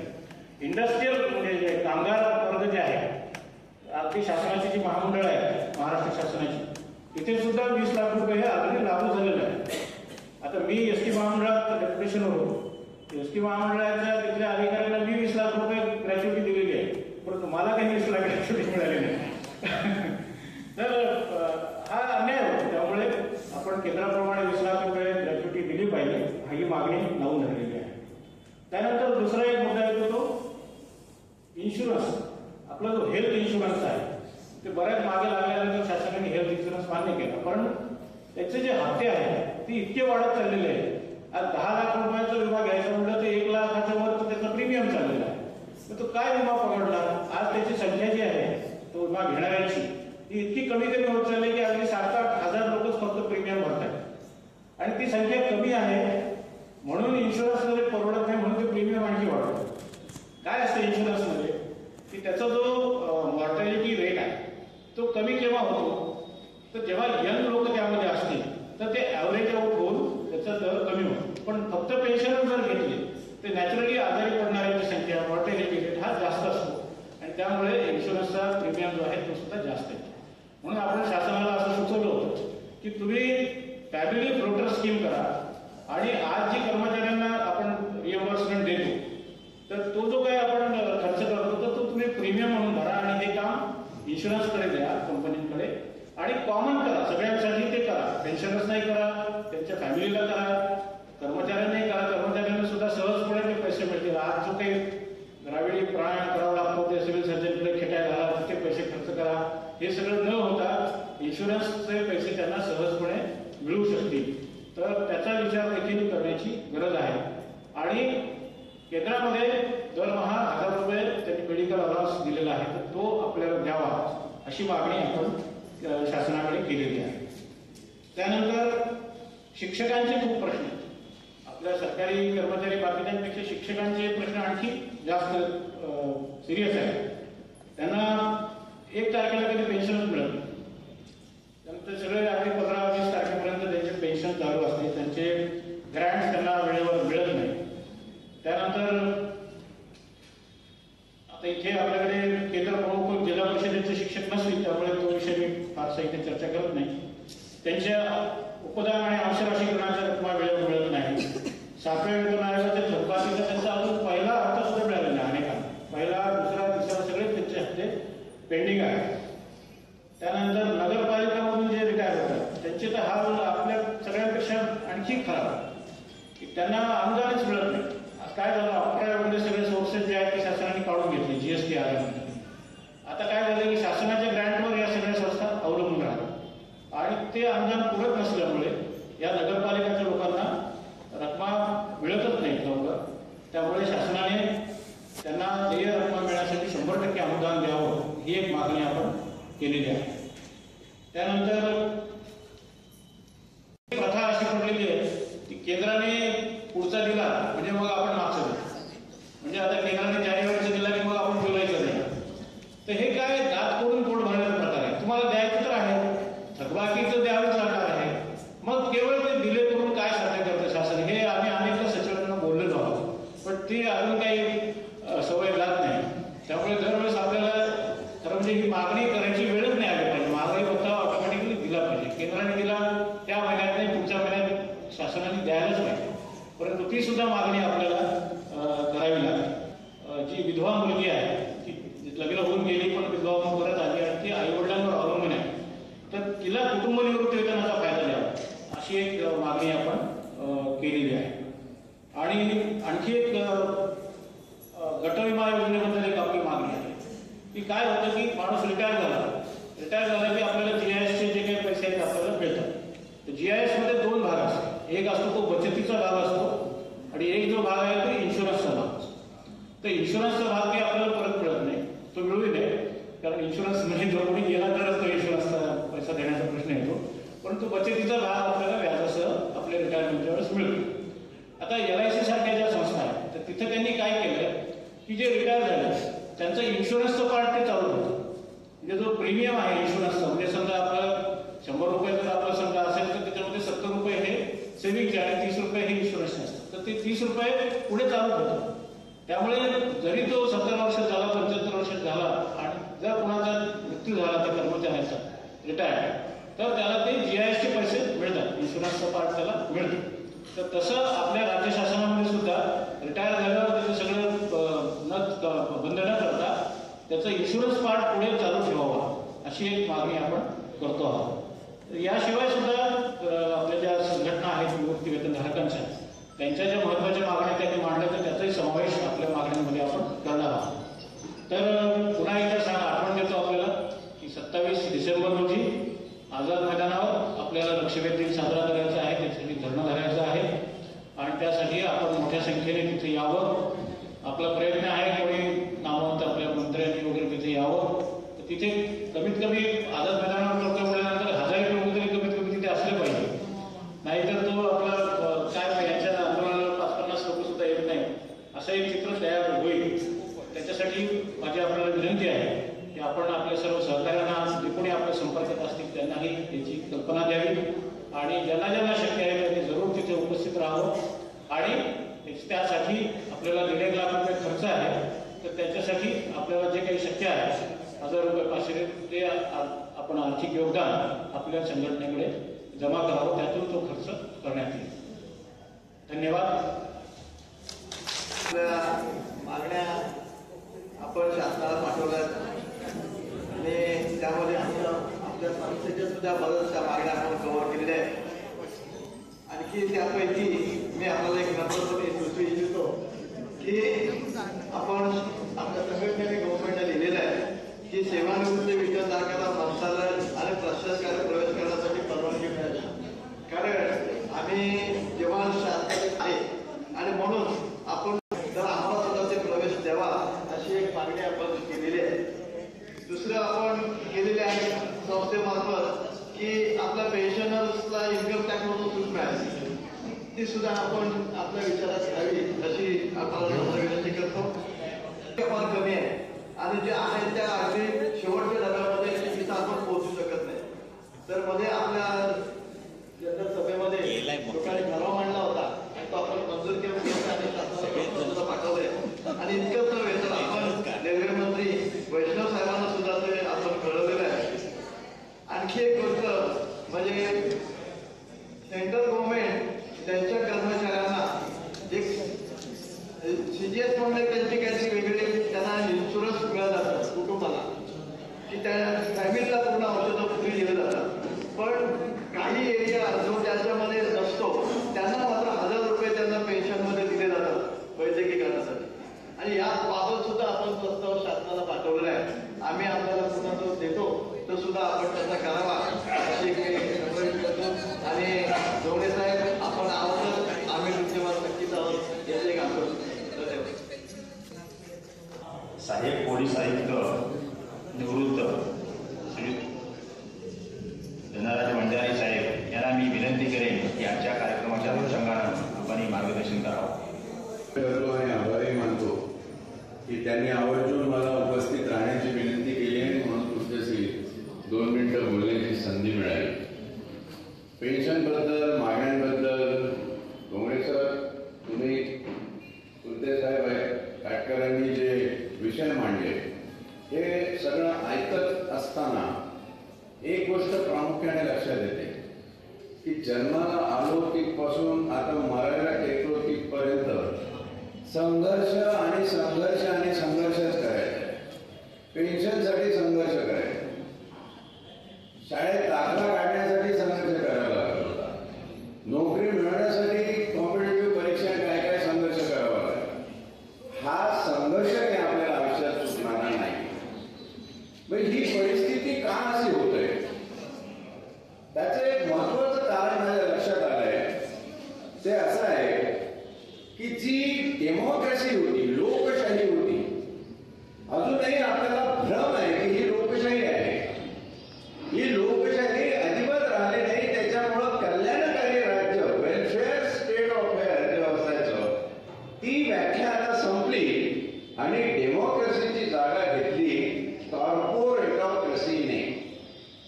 कॉर्पोरेटोक्रेसीचा अर्थ थोडक्यात सांगायला झालं तर कुठलंही काम, कुठलंही डिपार्टमेंट चालवायचं तर आपल्याला प्रॉफिट मिळालं पाहिजे असा विचार आता सरकार करायला लागले. म्हणजे वन खातं असेल, रेल्वे असेल, पोस्ट असेल, तिथून आपल्याला काय इन्कम मिळतं. मग प्रश्न राहिला तर पेन्शनवाल्या लोकांकडून काय इन्कम मिळेल यांना तर नुसतं द्यावं लागतं. आणि म्हणून ते झाडीचे शुक्राचार्य जे आपणही एकेकाळी तिकडे काम केलेलं आहे ते आता सरकारचा दबाव असल्यामुळं अशा पद्धतीनं विचार करतात की मग ह्यांना 80 वर्ष झाल्यावर कट करून टाका, तेवढे पैसे वाचून जाते. 90 झाल्यावर तर कटच करून टाका. आणि नेमकेपणाने आपल्याला हे माहित नाही की आपण किती दिवस जगणार आहोत. त्यांनी आता मागणी टाकली की 100 वर्ष जर झाली तर डबल पेन्शन पूर्ण 100% क्रिमिनल्स मिळालं पाहिजे. हे ऐकल्यावरती सांगा मला वाटत झालं 100 वर्ष काढलेच पाहिजे. आता संस्था बरोबर आहे की 100 वर्ष काढलेच पाहिजे. हा सगळा प्रकार लक्षात आला. कुठल्याही डिपार्टमेंटला जातो हीच परिस्थिती आहे. परवा एक ते कॉन्स्टेबल आपला हवालदार ट्रॅफिकचा तो माझ्याकडे आला. साहेब मला प्रॉब्लेम झाला. काय प्रॉब्लेम झालं? एक पत्रकाराला मी अडवलं. तर पत्रकार म्हटला कशाला तुम्ही एवढ्या लोकांना फाईन मारताय. तर मी चुकून मला मुख्यालयातून आलेला मेसेज SMS त्याला दाखवला की दर दिवशी त्या हेड कॉन्स्टेबलला त्या चौकातल्या 25,000चं टार्गेट दिलेलं आहे. ही कॉर्पोरेटोक्रेसी मी बोलतो ही कॉर्पोरेटोक्रेसी. आता मुंबईतला अगदी कॉर्पोरेट पासून ते नेव्ही नगर पासून जर दहिसर चेकनाच्यापर्यंत विचार करा, असे किती टार्गेट दिले असतील आणि किती इन्कम सरकारला येत असेल. कारण ही डेमोक्रेसी झालेली नाही, ही कॉर्पोरेटोक्रेसी झाली. आणि कॉर्पोरेटोक्रेसी म्हटलं की तुमच्याकडून काय मिळतं ते. तर तो हवालदार सांगत होता की मी त्याला चुकून तो मेसेज दाखवला आणि त्यांनी वर्तमानपत्रामध्ये न्यूज केली आणि ते न्यूज आली, टीव्हीवर आलं, इकडे तिकडे आलं वर्तमानपत्रामध्ये. मला मुख्यालयातून विचारणं झाले की तू तो मेसेज त्याला दाखवलाच का. अरे ते येड्या विचारणा करणाऱ्या त्यांनी त्याला दाखवला, पण तू त्याला पाठवलाच का. पाठवलाच कशा पहिल्यांदा. आणि विषय आहे की नाही. तर ही असा हा पेच आहे. त्याच्यामुळे आपल्याला अविरत संघर्ष हा करावाच लागणार आहे. आणि संघर्ष आपल्या पाचवीला पुजलेला आहे असं समजूनच पुढचं जगायचं. संघर्षाने खचून जाण्याचं अजिबात कारण नाही. हा संघर्ष आपण यशस्वीरित्या करू शकतो. तुम्ही दुसरं म्हणा, आता थकल्या वयामध्ये आणि आमच्या आता गलित गात्र झालेल्या शरीराने काय संघर्ष करायचा आणि काय संघर्ष करून मिळणार आहे. हे जे वक्ते आता इथं बोलून गेले, त्यांचा अभ्यास तुम्ही बघितला, त्यांच्या मागण्या बघितल्या, ते पोट तिडक बघितली बोलण्याची. काटकर जेव्हा बोलत होते त्याच्यातून जी जाणवत होती. उद्या तुम्ही या भूतलावर जन्म घेतला, जगला, नोकरी केली, रिटायर झाला, राहिला, हे तुमच्या स्वतःच्या लेकरांनी लक्षात का ठेवावं. कारण आज जर तुमच्यावर ही परिस्थिती आहे पेन्शनच्या बाबतीत, तर येणाऱ्या पिढीवर यापेक्षा भयंकर परिस्थिती लादली जाणार आहे, हे विसरू नका. म्हणून आपल्या जीवात जोपर्यंत आपण प्रयत्न करून मानवीय दृष्टिकोनातून जे काही चांगलं करता येत असेल, जितकं चांगलं करता येत असेल तितकं करून जाणं हे आपलं वार्धक्याचं कर्तव्य आहे असं मला वाटतं. गंमत त्याच्यात अशी आहे की कोण कधी खपणार आहे माहित नाही, कोण कधी खपणार आहे माहिती नाही. परमेश्वरांनी जीवनाचा पूर्ण अर्थ या एकाच गोष्टीमध्ये समावून ठेवलाय की तुम्हाला तुमच्या मृत्यूची वेळ, तारीख आणि ठिकाण माहीत नाही. तेवढं सौंदर्य आहे जीवनाचं. जर हे माहीत झालं असतं तुम्हाला की आपण अमुक दिवशी अमुक ठिकाणी या वेळी गतप्राण होणार आहोत, जगण्यातला आनंदच निघून गेला असता. म्हणून परमेश्वराने स्वतः ती मिसिंग करून टाकली, वाईट आउट करून टाकली, डिलीट करून टाकली की तुम्हाला ते समजूच नाही. डोळ्याच्या वरती सटवीने लिहिलेलं आहे, पण ते दिसत नाही ना, वाचता येत नाही.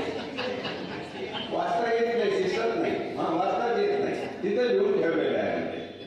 आता जर हे कळलं असतं आपल्याला तर म्हणून भयंकर परिस्थिती झाली असती. माझं समजा मला माहिती असतं की बाबा आज आहे आणि गवळी सरांनी फोन केला की तुम्ही 17 तारखेला या प्रोग्रामला. मी म्हटलं असतं गवळी सर मी काही येत नाही, तुम्ही 2-4 मित्र हार ते घेऊन या, कारण माझा कार्यक्रम आहे. जगायचं आहेच जोपर्यंत आपल्या श्वास आहे. संघर्ष तोपर्यंत करायचाच आहे, निघण्या छातीने करायचा आहे, आपल्या येणाऱ्या पिढ्यांसाठी करायचं. पण जगायला एक हलकीशी ऊर्जा लागते. ती ऊर्जा कुठून तरी मिळवायची असते. तुम्ही तुमच्या छंदातून मिळवा. तुम्ही म्युझिक असेल, गाणं असेल, नृत्य असेल, लिखाण असेल, कविता असेल, लेख असतील, वाचन असेल, त्याच्यातून मिळू शकता. व्यक्तिगत, त्याच्यावर कौटुंबिक जीवनामध्येही बरंच काही करण्यासारखं आहे. एक ध्येय ठेवून जर तुम्ही जगत राहिला तर निश्चितपणे तुम्हाला उदंड आयुष्य लाभेल, निरोगी आयुष्य लाभेल. कौटुंबिकही नसेल, व्यक्तिगतही काही कलागुण नसतील, तर समाजासाठी तुम्ही काहीतरी करू शकता. 4 पर्सनॅलिटीज संबोधल्या जातात: व्यक्तिगत, कौटुंबिक, सामाजिक आणि राष्ट्रीय. आणि तेही जर नसेल तर या राष्ट्रासाठी, या भारत देशासाठी आपण काय करतोय. नुसतं सेवा केली, रिटायर्ड झालो, आज आपण काय करतोय ते माहीत नाही. म्हणून आपलं अस्तित्व हे शेवटपर्यंत न्याय्य जर ठरवायचं असेल, तेवढे आले तेवढे गेले, जन्माला आला नसता तरी चाललं असतं, करोडो रुपयाच्या गिंडीला गालबोट सुद्धा लागलं नसतं. मग इथं आला कशासाठी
तुम्ही अब्दुल कलाम या कालखंडात जगला होता त्याची कुठेतरी एक निशाणी असली पाहिजे. माझ्या उर्दू काव्य संग्रहाचा एक शेर बोलतो आणि थांबतो. ऐ मेरे पाँव के छालो अब तुम लहू उगालो. चालून चालून या प्रवासामध्ये जीवनाच्या माझ्या पायाला फोड आलेली आहे. शायर म्हणतो माझ्या पायाच्या फोडांनो आता तुम्ही तुटले तर त्याच्यातून रक्त आलं तरी चालेल, किंबहुना रक्त येऊ द्या. त्याची पुढची लाईन मोठी मार्मिक आहे की ऐ मेरे पाँव के छालो अब तुम लहू उगालो, क्योंकि ये रास्ते तुम्हारे चलने का सबूत मांगते. धन्यवाद. धन्यवाद अंधारे साहेब. बरेच वेगवेगळे विषय घेऊन लोकांना जरा गंभीर विषयावरून बरंच हसवलं, माइंड फ्रेश केलं लोकांचं. धन्यवाद. पेन्शनर डेच्या या कार्यक्रमास मंचावर उपस्थित असलेले राज्याचे लेखा आणि कोषागार विभागाचे माजी संचालक ऋषिकुलदेव व्यक्तिमत्व आदरणीय श्री रवींद्रजी ढोरे सर, तसेच आजच्या या कार्यक्रमाला विशेष अशी उपस्थिती लाभलेली राजपत्रित अधिकारी महासंघाचे प्रमुख सल्लागार कुलते सर, तसेच राज्य सरकारी कर्मचारी मध्यवर्ती संघटना विश्वास काटकर सर, तसेच धनराज वंजारी सर, या पेन्शनर असोसिएशनचे अध्यक्ष गवळी सर, मोहिते सर, के जाधव सर आणि ज्यांचा सन्मान केला ते संभाजी मुळे सर. आज आपण येथे जे आलेलो आहोत खरोखर आपण भाग्यवान मानतो आहोत. आपण जुन्या पेन्शन योजनेत आहोत. मी जिल्हा परिषदेला मागच्या वर्षी जेव्हा काम केलं त्यावेळेला ज्या काही पेन्शनर केलं इथे की त्यांचं जे काही पेन्शन आहे, पेन्शनचं कधीतरी अनुदान येणार, अनुदान आल्यानंतर त्या अनुदानाचं बिल हे ट्रेझरीमध्ये पडणार. ट्रेझरीतून बिल पारित झाल्यानंतर साधारणतः तो 2-3 दिवसाचा कालावधी असतो. पारित झाल्यानंतर त्याचं जे वित्त प्रेषण आहे ते जिल्हा परिषदेमार्फत पुन्हा त्या तालुक्यांना जाऊन मग तालुके पुन्हा त्या पेन्शनरला त्याचं जे वाटप करतात असा जो कालावधी जातो तो साधारणतः 15 दिवस ते 3 आठवडे असा जातो. पेन्शन तर आपल्याला तो उशिराच विलंबानेच प्राप्त होते, पण त्याच्या व्यतिरिक्त जे काही त्यांना सेवानिवृत्तीनंतर जे काही मिळणारे लाभ आहे, विशेषतः रजारोपीकरण, त्याच्यानंतर वंशराशीकरण आणि उपदान, ह्या तिन्ही बाबी ज्या आहेत त्याच्यासाठी त्यांनी क्रमवारी निश्चित केलेली आहे. जसजसं अनुदान प्राप्त होईल तसतसं ते वाटलं जातं. आता कदाचित स्थिती बदलली असेल, परंतु 6-6 महिने, 7-7 महिने, 8-8 महिने, किंबहुना 1 वर्षभर ह्या शिक्षकांना किंवा बौद्ध शिक्षकांनाच हे लाभ मिळतात.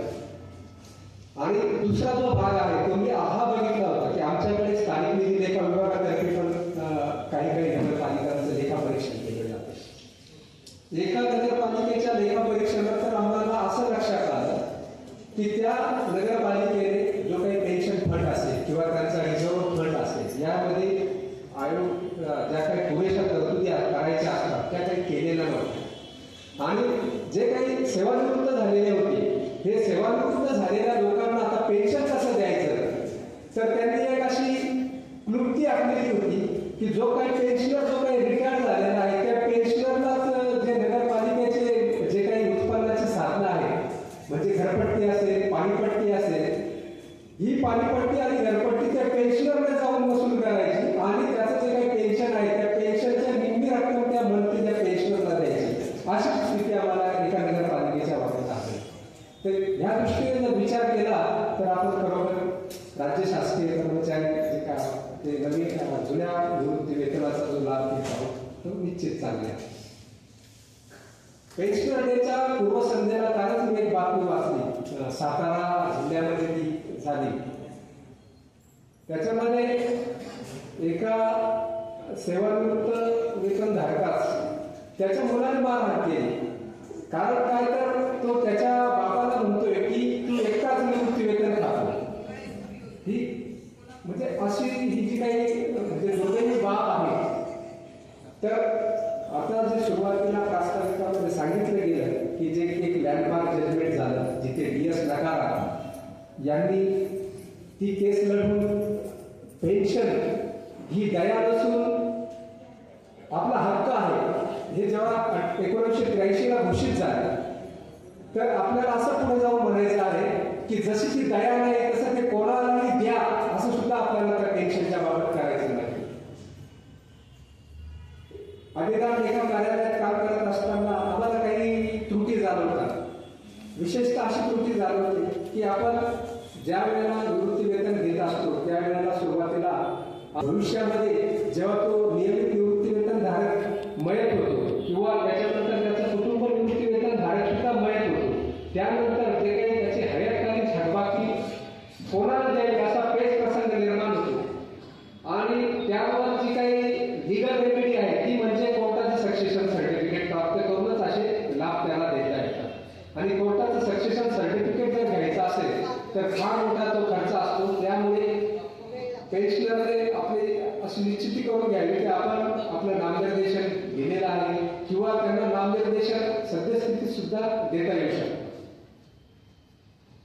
तर अजून एक आता संघटनेचा जो काही लढा चाललेला आहे, या संघटनेच्या लढ्यामध्ये एक विशेष आता गेल्या 4-5 महिन्यापूर्वी संघटनेने संघर्ष करून एक महत्वाची जी बाब मिळवलेली आहे ती म्हणजे जे निवृत्ती वेतन धारक 30 जून रोजी सेवानिवृत्त झाले अशा निवृत्त वेतन धारकांना जी काही 1 जुलैची वेतनवाढ आहे ती वेतनवाढ ती लागू करून त्यांचं निवृत्ती वेतन सुधारित केले गेलेलं आहे.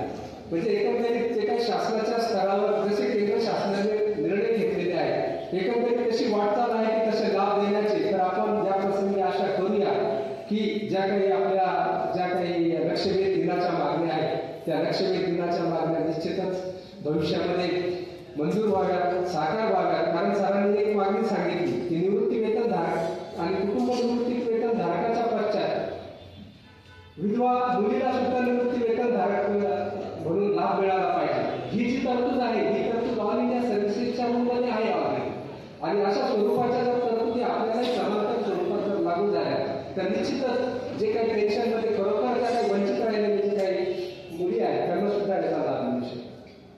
आजच्या या प्रसंगी पेन्शनर डेच्या निमित्ताने आपल्याला सरांनी सांगितलं किंवा बऱ्याच वक्त्यांनी सांगितलं की पेन्शन ही आपल्याला दुप्पट मिळायला हवं. आता ही दुप्पट म्हणजे 100 वर्षाच्या कालावधीत मिळू शकते. तर आजच्या प्रसंगी मी सर्वांना शतायुषी व्हा अशा पद्धतीच्या शुभेच्छा देऊन माझं भाषण करतो. धन्यवाद. मला निमंत्रित केल्याबद्दल धन्यवाद. शासनापुढे मांडण्यासाठी रेडीमेड अभ्यासो जे काही आमचे मार्गदर्शक आहेत महासंघाचे ते धोंगडेच आहेत, यांनी पण खूप चांगल्या तयारी केलेली आहे आणि सर्व मुद्दे सुद्धा मांडलेले आहे. सगळं आज आपण मुळीक यांचा वर्ष 23-24 साली सत्कार केलेला आहे तो सुद्धा फार उचित आहे. मी या बैठकांना मधून येत असतो आणि आरामात येत असतो. पूर्वी अशी तक्रार असायची की तुम्हाला महागाई भत्ता वाढ मिळते, पेन्शनरांना काही लगेच मिळत नाही. पण आता पेन्शनरांचा घ्या सुद्धा त्या दिवशी निघायला लागलेला आहे. नंतर तुम्हाला नागोडे साहेबांच्या मदतीनं पेन्शन लगेच उद्या 1 तारीख आजच मिळतो ना पेन्शन तुमच्या बँक अकाउंटला. आता तुमच्यापैकी जर कोणी नव्या पेन्शनमध्ये नाही, आपण सगळे जुन्या पेन्शनवाले आहोत. नव्या पेन्शनवाला कोणीतरी आहे का? नाही. नव्या पेन्शनवाला तुमच्या घरातले किंवा जवळच्या ओळखीचं कोणी आहे का? नक्की असणार. जुनी पेन्शन मिळवताना जो काही आनंद समाधान आणि दर्जा मिळतो फॅमिली तो नव्या पेन्शनवाल्याला मिळणार नाही अशी स्थिती होती. म्हणून जुनी पेन्शन योजनाच पाहिजे यासाठी सर्व संघटनांनी आटोकाट प्रयत्न केलेले आहेत आणि खूपच लवकर ते आपल्याला मिळणार. नंतर अंशवायाबद्दल मी नेहमी रागवायचो आमच्या मुंबईच्या पेन्शनर संघटनेच्या पदाधिकाऱ्यांना किंवा तुम्हाला 80पर्यंत जगायचं आहे ना आणि नंतरही काय काळ जगायचं, तुम्हाला सोडण्यात जगायचं ना 80पर्यंत आणि नंतर काय जगायचं आहे ना अर्धा पेन्शन आपल्याला मिळत होतं. त्याबद्दल इतक्या ठिकाणीनं सगळ्यांनी प्रयत्न केलेले आहे ते आता जवळ आलेले आहे. पण ते जवळ आलेले पदरात पडण्यासाठी तुम्हाला 27 तारखेच्या कार्यक्रमाला यायचं आहे. ऐकलं, 27 कुठला महिना? हाच महिना आहे, पेन्शनचाच महिना आहे. त्या ठिकाणी यायचंय तुम्हाला. त्या ठिकाणी 27 तारखेला आझाद मैदानावर. आझाद मैदान म्हणजे क्रांतिकारक मैदान आहे, त्यामुळे ते चुकवू नका. आणि आम्ही त्या ठिकाणी निश्चित केले की जे गॅजेटेडमधून निवृत्त झाले त्यांनी 1000 रुपये द्यावे आणि नॉन गॅजेटेडमधून जे निवृत्त झालेले आहेत त्यांनी 500 रुपये द्यावे. बराच खर्च येतो, मैदान, त्या ठिकाणच्या सुविधा, फर्निचर वगैरे. आणि त्या दिवशी जर मुंबईत असेल तर मी येईन त्या पेन्शनरांना भेटायला, असं मुख्यमंत्र्यांनी सांगितलेलं आहे मला. 27 तारखेला मी जर मुंबईत असेल आणि किती कार्यक्रमात असेल तरी तुमच्या पेन्शनरांना भेटायला मी स्वतः येईल, असं मुख्यमंत्र्यांनी सांगितले. त्यामुळे तुम्ही चुकवू नका. मुख्यमंत्री तुमच्याशी समुख्य बोलणार आहे त्या बाबतीमध्ये, ते बोलतील अशी आम्ही व्यवस्था करू. निश्चितपणे त्यांना घेऊन तेव्हा बंद वगैरे नो, यापेक्षा अधिक वेळ घेत नाही. तुम्हाला आता आलेले प्लेट खायला वेळ दिला पाहिजे शांतपणे. मी या ठिकाणी थांबतो. धन्यवाद. आपल्या असोसिएशनचे अध्यक्ष माननीय गवळी साहेब यांना मी विनंती करेन की त्यांनी अध्यक्षीय भाषण करावं. प्रोग्राम या निमित्ताने उपस्थित असलेले श्री रामोडे साहेब, उघडे साहेब, काटकर साहेब आणि कुलते साहेब आणि धनराज बंधारे, आमचे मित्र, आमचे कमिटी मेंबर आणि आपले बंधू. आज आपला पेन्शन डे आहे. आपण वयस तुम्हाला सांगितलं आपण पेन्शन डे का साजरा करतो. पेन्शन डे आपल्याला एका नाकारा नावाच्या माणसाला पेन्शन मिळत नव्हती, वेळोवेळी मिळत नव्हती त्याला, म्हणून सुप्रीम कोर्टात गेले. सुप्रीम कोर्टात गेल्यानंतर यशवंतराव चंद्रचूड, आता जे सुप्रीम कोर्टाचे जज आहेत धनंजय चंद्रचूड, त्यांचे वडील यशवंतराव चंद्रचूड ते 7 वर्ष सुप्रीम कोर्टचे जज होते. नंतर त्यांनी सांगितलं की pension is a right not a charity, असं त्यांनी जजमेंट दिलं. 45 पानाचं ते जजमेंट आहे तिचं. त्यात त्यांनी सांगितलं होतं pension is a right not a charity. त्यामुळे आपल्याला पेन्शन सुरू झाले. नंतर आता मध्यंतरी परत आपल्याला पाठिंबा लागले की पेन्शन आता बंद करायला पाहिजे, पेन्शन बंद करायला पाहिजे. आम्हाला वर्ल्ड बँकेचा दबाव आहे. वर्ल्ड बँकेचा दबाव त्याच्या नावाखाली पेन्शन बंद करत मनमोहन सिंग असताना त्यात आपण पेन्शन बचाव आंदोलन सुरू केलं. ठाण्याला मोठी सभा घेतली. ठाण्याला ते पेन्शन बंद बचाव आंदोलन झाल्यामुळे त्याचा परिणाम झाला. अशा पुष्कळशा मागण्याकरता आपल्याला संघटित व्हावं लागतं. भारतरत्न डॉक्टर बाबासाहेब आंबेडकर यांनी सांगितलं शिका, संघटित व्हा आणि संघर्ष करा. आणि संघर्ष करा म्हणजे संघर्षच करतो आम्ही पहिल्यापासून. शिक्षण झालं, संघटित व्हा आणि संघटित होणं याचा फार महत्त्वाचा आहे. जो 1 मे 7 रोजी महाराष्ट्र राज्याची स्थापना झाली आणि आपण म्हणतो यशवंतराव चव्हाण आमचे महाराष्ट्राचे पहिले मुख्यमंत्री, याचा फोटो इथे लावलेला आहे. फार अभिमानाची गोष्ट आम्हाला.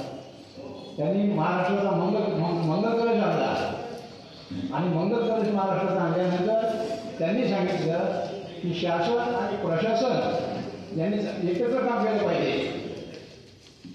शासनाचे प्रश्न शासनाचं काम पूर्ण होण्याकरता, लोकांचे प्रश्न पूर्ण होण्याकरता सरकारी कर्मचाऱ्यांनी शासनाला मदत केली पाहिजे. आम्ही मदत करतोच. त्याच्यामध्ये प्रश्न करता, प्रश्न निर्माण करता, सरकारी काम करण्याकरता, पण शासनाने सुद्धा आमचं काम केलं पाहिजे. आता आपल्याला बघितलं सभा वेतन आयोग आला, त्याची समिती नेमली, त्याचे 3 वर्ष गेले. 7वा वेतन आयोग आला, त्याची कमिटी नेमली, त्याचे 3 वर्ष गेले. परत 7वा वेतन आल्यानंतर सुद्धा महाराष्ट्र सरकारने 3 वर्ष समिती नेमली आणि त्या 3 वर्ष घालवल्यानंतर त्याच्यामध्ये परत वेतन आयोगाचे आपल्या जे पेन्शन होते त्याचे 5 हप्त्यामध्ये 5 हप्त्यामध्ये त्याचा फरक दिला जावा असं म्हणते की 5 हप्त्याचा फरक अजून आपल्याला मिळत नाही. आता 5वा हप्ता 4था हप्ता मिळाला, काही लोकांना मिळालाच नाही. त्याने सांगितलं त्याच्या शिक्षक लोकांना अजून पेन्शन मिळतं, 7वा योजना मिळत नाही त्यांना. 7वा योजना अजून सुरू झाला त्याच्या सुट्टी नाही. BMC लोकांचा सुद्धा अजून सुरू नाही. या सगळ्या संघटनांचे या सर्व लोकांचे सेवानिवृत्त कर्मचाऱ्यांचे दुःख पाहिल्यानंतर आपल्याला वाईट वाटतं. यांना असं का करतं सरकार? हे असं का करतं सरकार? त्यांना का पेन्शन देत नाही? त्यांना वेळेवर का देत नाही पेन्शन? आता तुम्हाला माहिती होतं मागे आपल्याला 10,000 पेन्शन मिळत नव्हतं. तर आम्ही एका दिवाळीच्या वेळेला जयंत पाटील यांच्या घरी गेलो. ते आठवले होते. जयंत पाटील सांगितलं की साहेब आम्हाला पेन्शन 10,000 मिळत नाही. मग त्यांनी सांगितलं का मिळत नाही म्हणे. तर वेळेला सांगितलं फोन करायचं, रेल्वे ऑफिसरला सांगितलं 1 तासाचं पेन्शन द्यायला का हरकत आहे. त्या दिवसापासून आपल्याला 1 तासाचं पेन्शन मिळायला लागले. हे जयंत पाटीलची मेहरबानी आहे त्याच्यामध्ये. तसंच आपल्याला आपण आता 80 वर्षाच्या पुढे 20%, 85 पुढे 30% असं ते सांगितलेलं आहे. 7व्या वेतन आयोगाप्रमाणे त्यामध्ये सुद्धा समिती नेमून ते कमी करतात. असा प्रश्न 7व्या वेतन आयोगामध्ये झाला प्रिकरचा असताना. त्यावेळेला सुद्धा आम्ही अर्ज केले. 7व्या वेतन आयोगामध्ये फडणवीस साहेब असताना तेव्हा पण अर्ज केले, तरी त्याचा काही परिणाम नाही. आता एकनाथ शिंदे साहेबांनी हे मान्य केलेलं आहे. शिंदे साहेबांना याची जाणीव झालेली आहे की आता सरकारी कर्मचाऱ्यांना मदत केली पाहिजे, हे जाणीव झालेली आहे.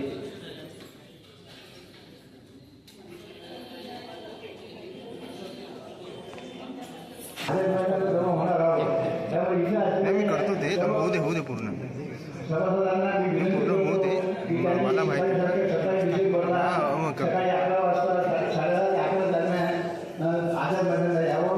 आझाद मैदान समोर जी जागा आहे तिथं आपण घंटा धरणार आहोत दुपारी संध्याकाळी 5 वाजेपर्यंत.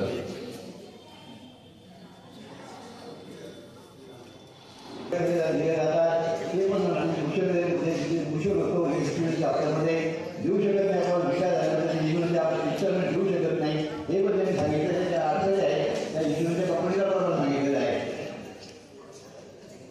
आणि आपल्याला जो मनुष्य 80च्या पुढे झालेला आहे, 60च्या पुढे झालेला आहे त्याने मेडिकल बिल द्यावे का पण आपली मागणी आहे. प्रलंबित मागणी आहे ती पण आपण आधार महिन्यांना मांडणार आहोत.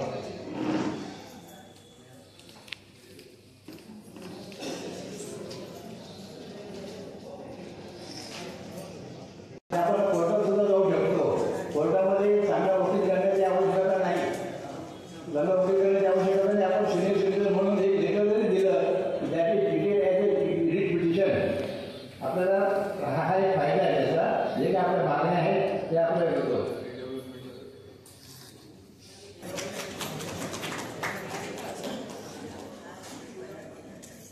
मी आपल्याला एक निवेदन सादर करतो की आपल्या पेन्शनर्सच्या नेहमीच्या परंपरेप्रमाणे 19 तारखेला आपण पॅन अकाउंट्समध्ये जाणून आपल्या पेन्शन शाखेचे जे कर्मचारी आहेत त्यांना एक पेढा आणि पुष्पगुच्छ आपण देण्याचा कार्यक्रम दरवर्षी करतो.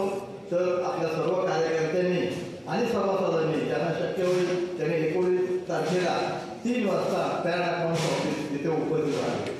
दुसरी सूचना अशी की 23 तारखेला आपण बोरिवलीला पेन्शन डे आयोजित केलेलं आहे. दत्त मंदिर इथे कार्यक्रम दिलेला आहे. तर तिथं सुद्धा आपण ज्यांना शक्य आहे त्यांनी तिथं यावं अशी मी विनंती करतो. आणि 23 तारखेला आपण तिकडे जाणार असल्यामुळं आपण नेहमीचं जे शनिवारी आपलं ऑफिस असतं ते त्या दिवशी बंद राहील याची कृपया नोंद घ्या.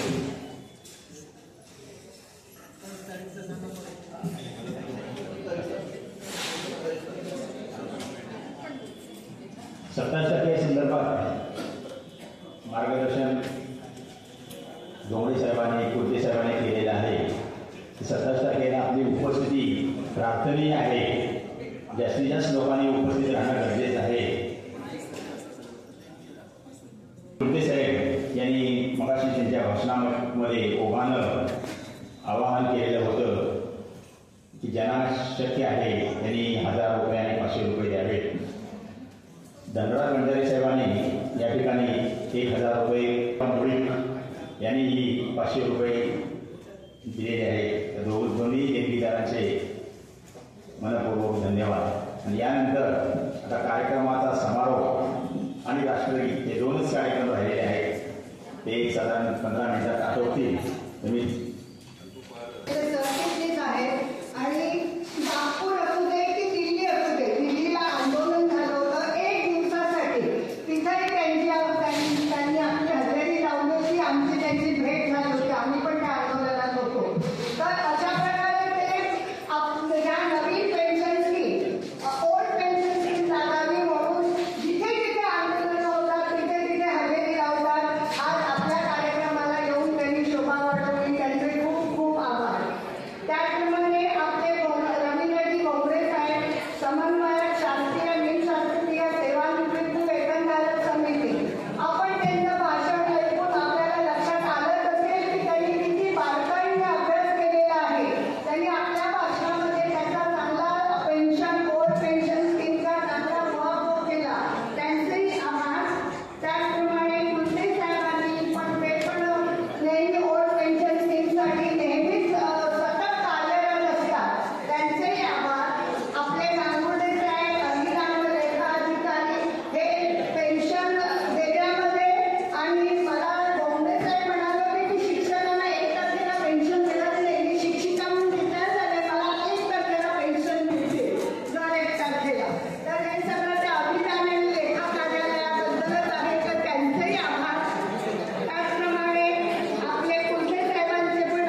त्यांना मनपूर्वक धन्यवाद.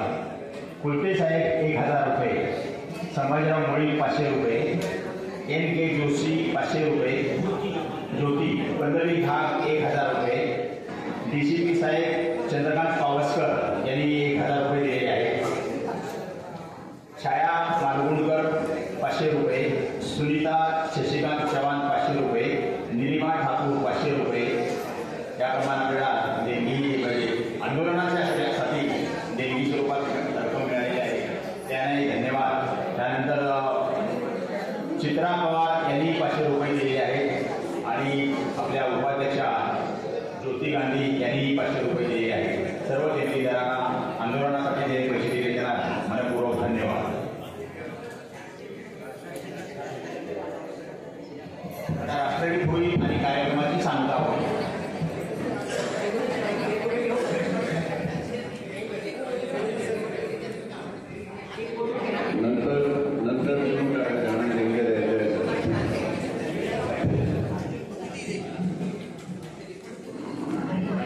अर्जुन मोरे यांनी 500 रुपये दिलेले आहेत. 1000 रुपये दिले आहेत.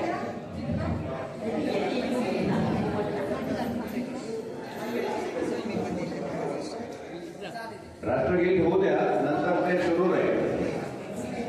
सर्वांनी एक जनगण मन अधिनायक जय हे भारत भाग्य विधाता. पंजाब सिंध गुजरात मराठा द्राविड उत्कल गंगा. विंध्य हिमाचल यमुना गंगा उच्चल जलधि तरंगा. तव शुभ नामे जागे, तव शुभ आशीष मांगे. गाहे तव जय गाथा. जन गण मंगल दानक जय हे भारत भाग्य विधाता. जय हे जय हे जय हे जय जय जय जय हे.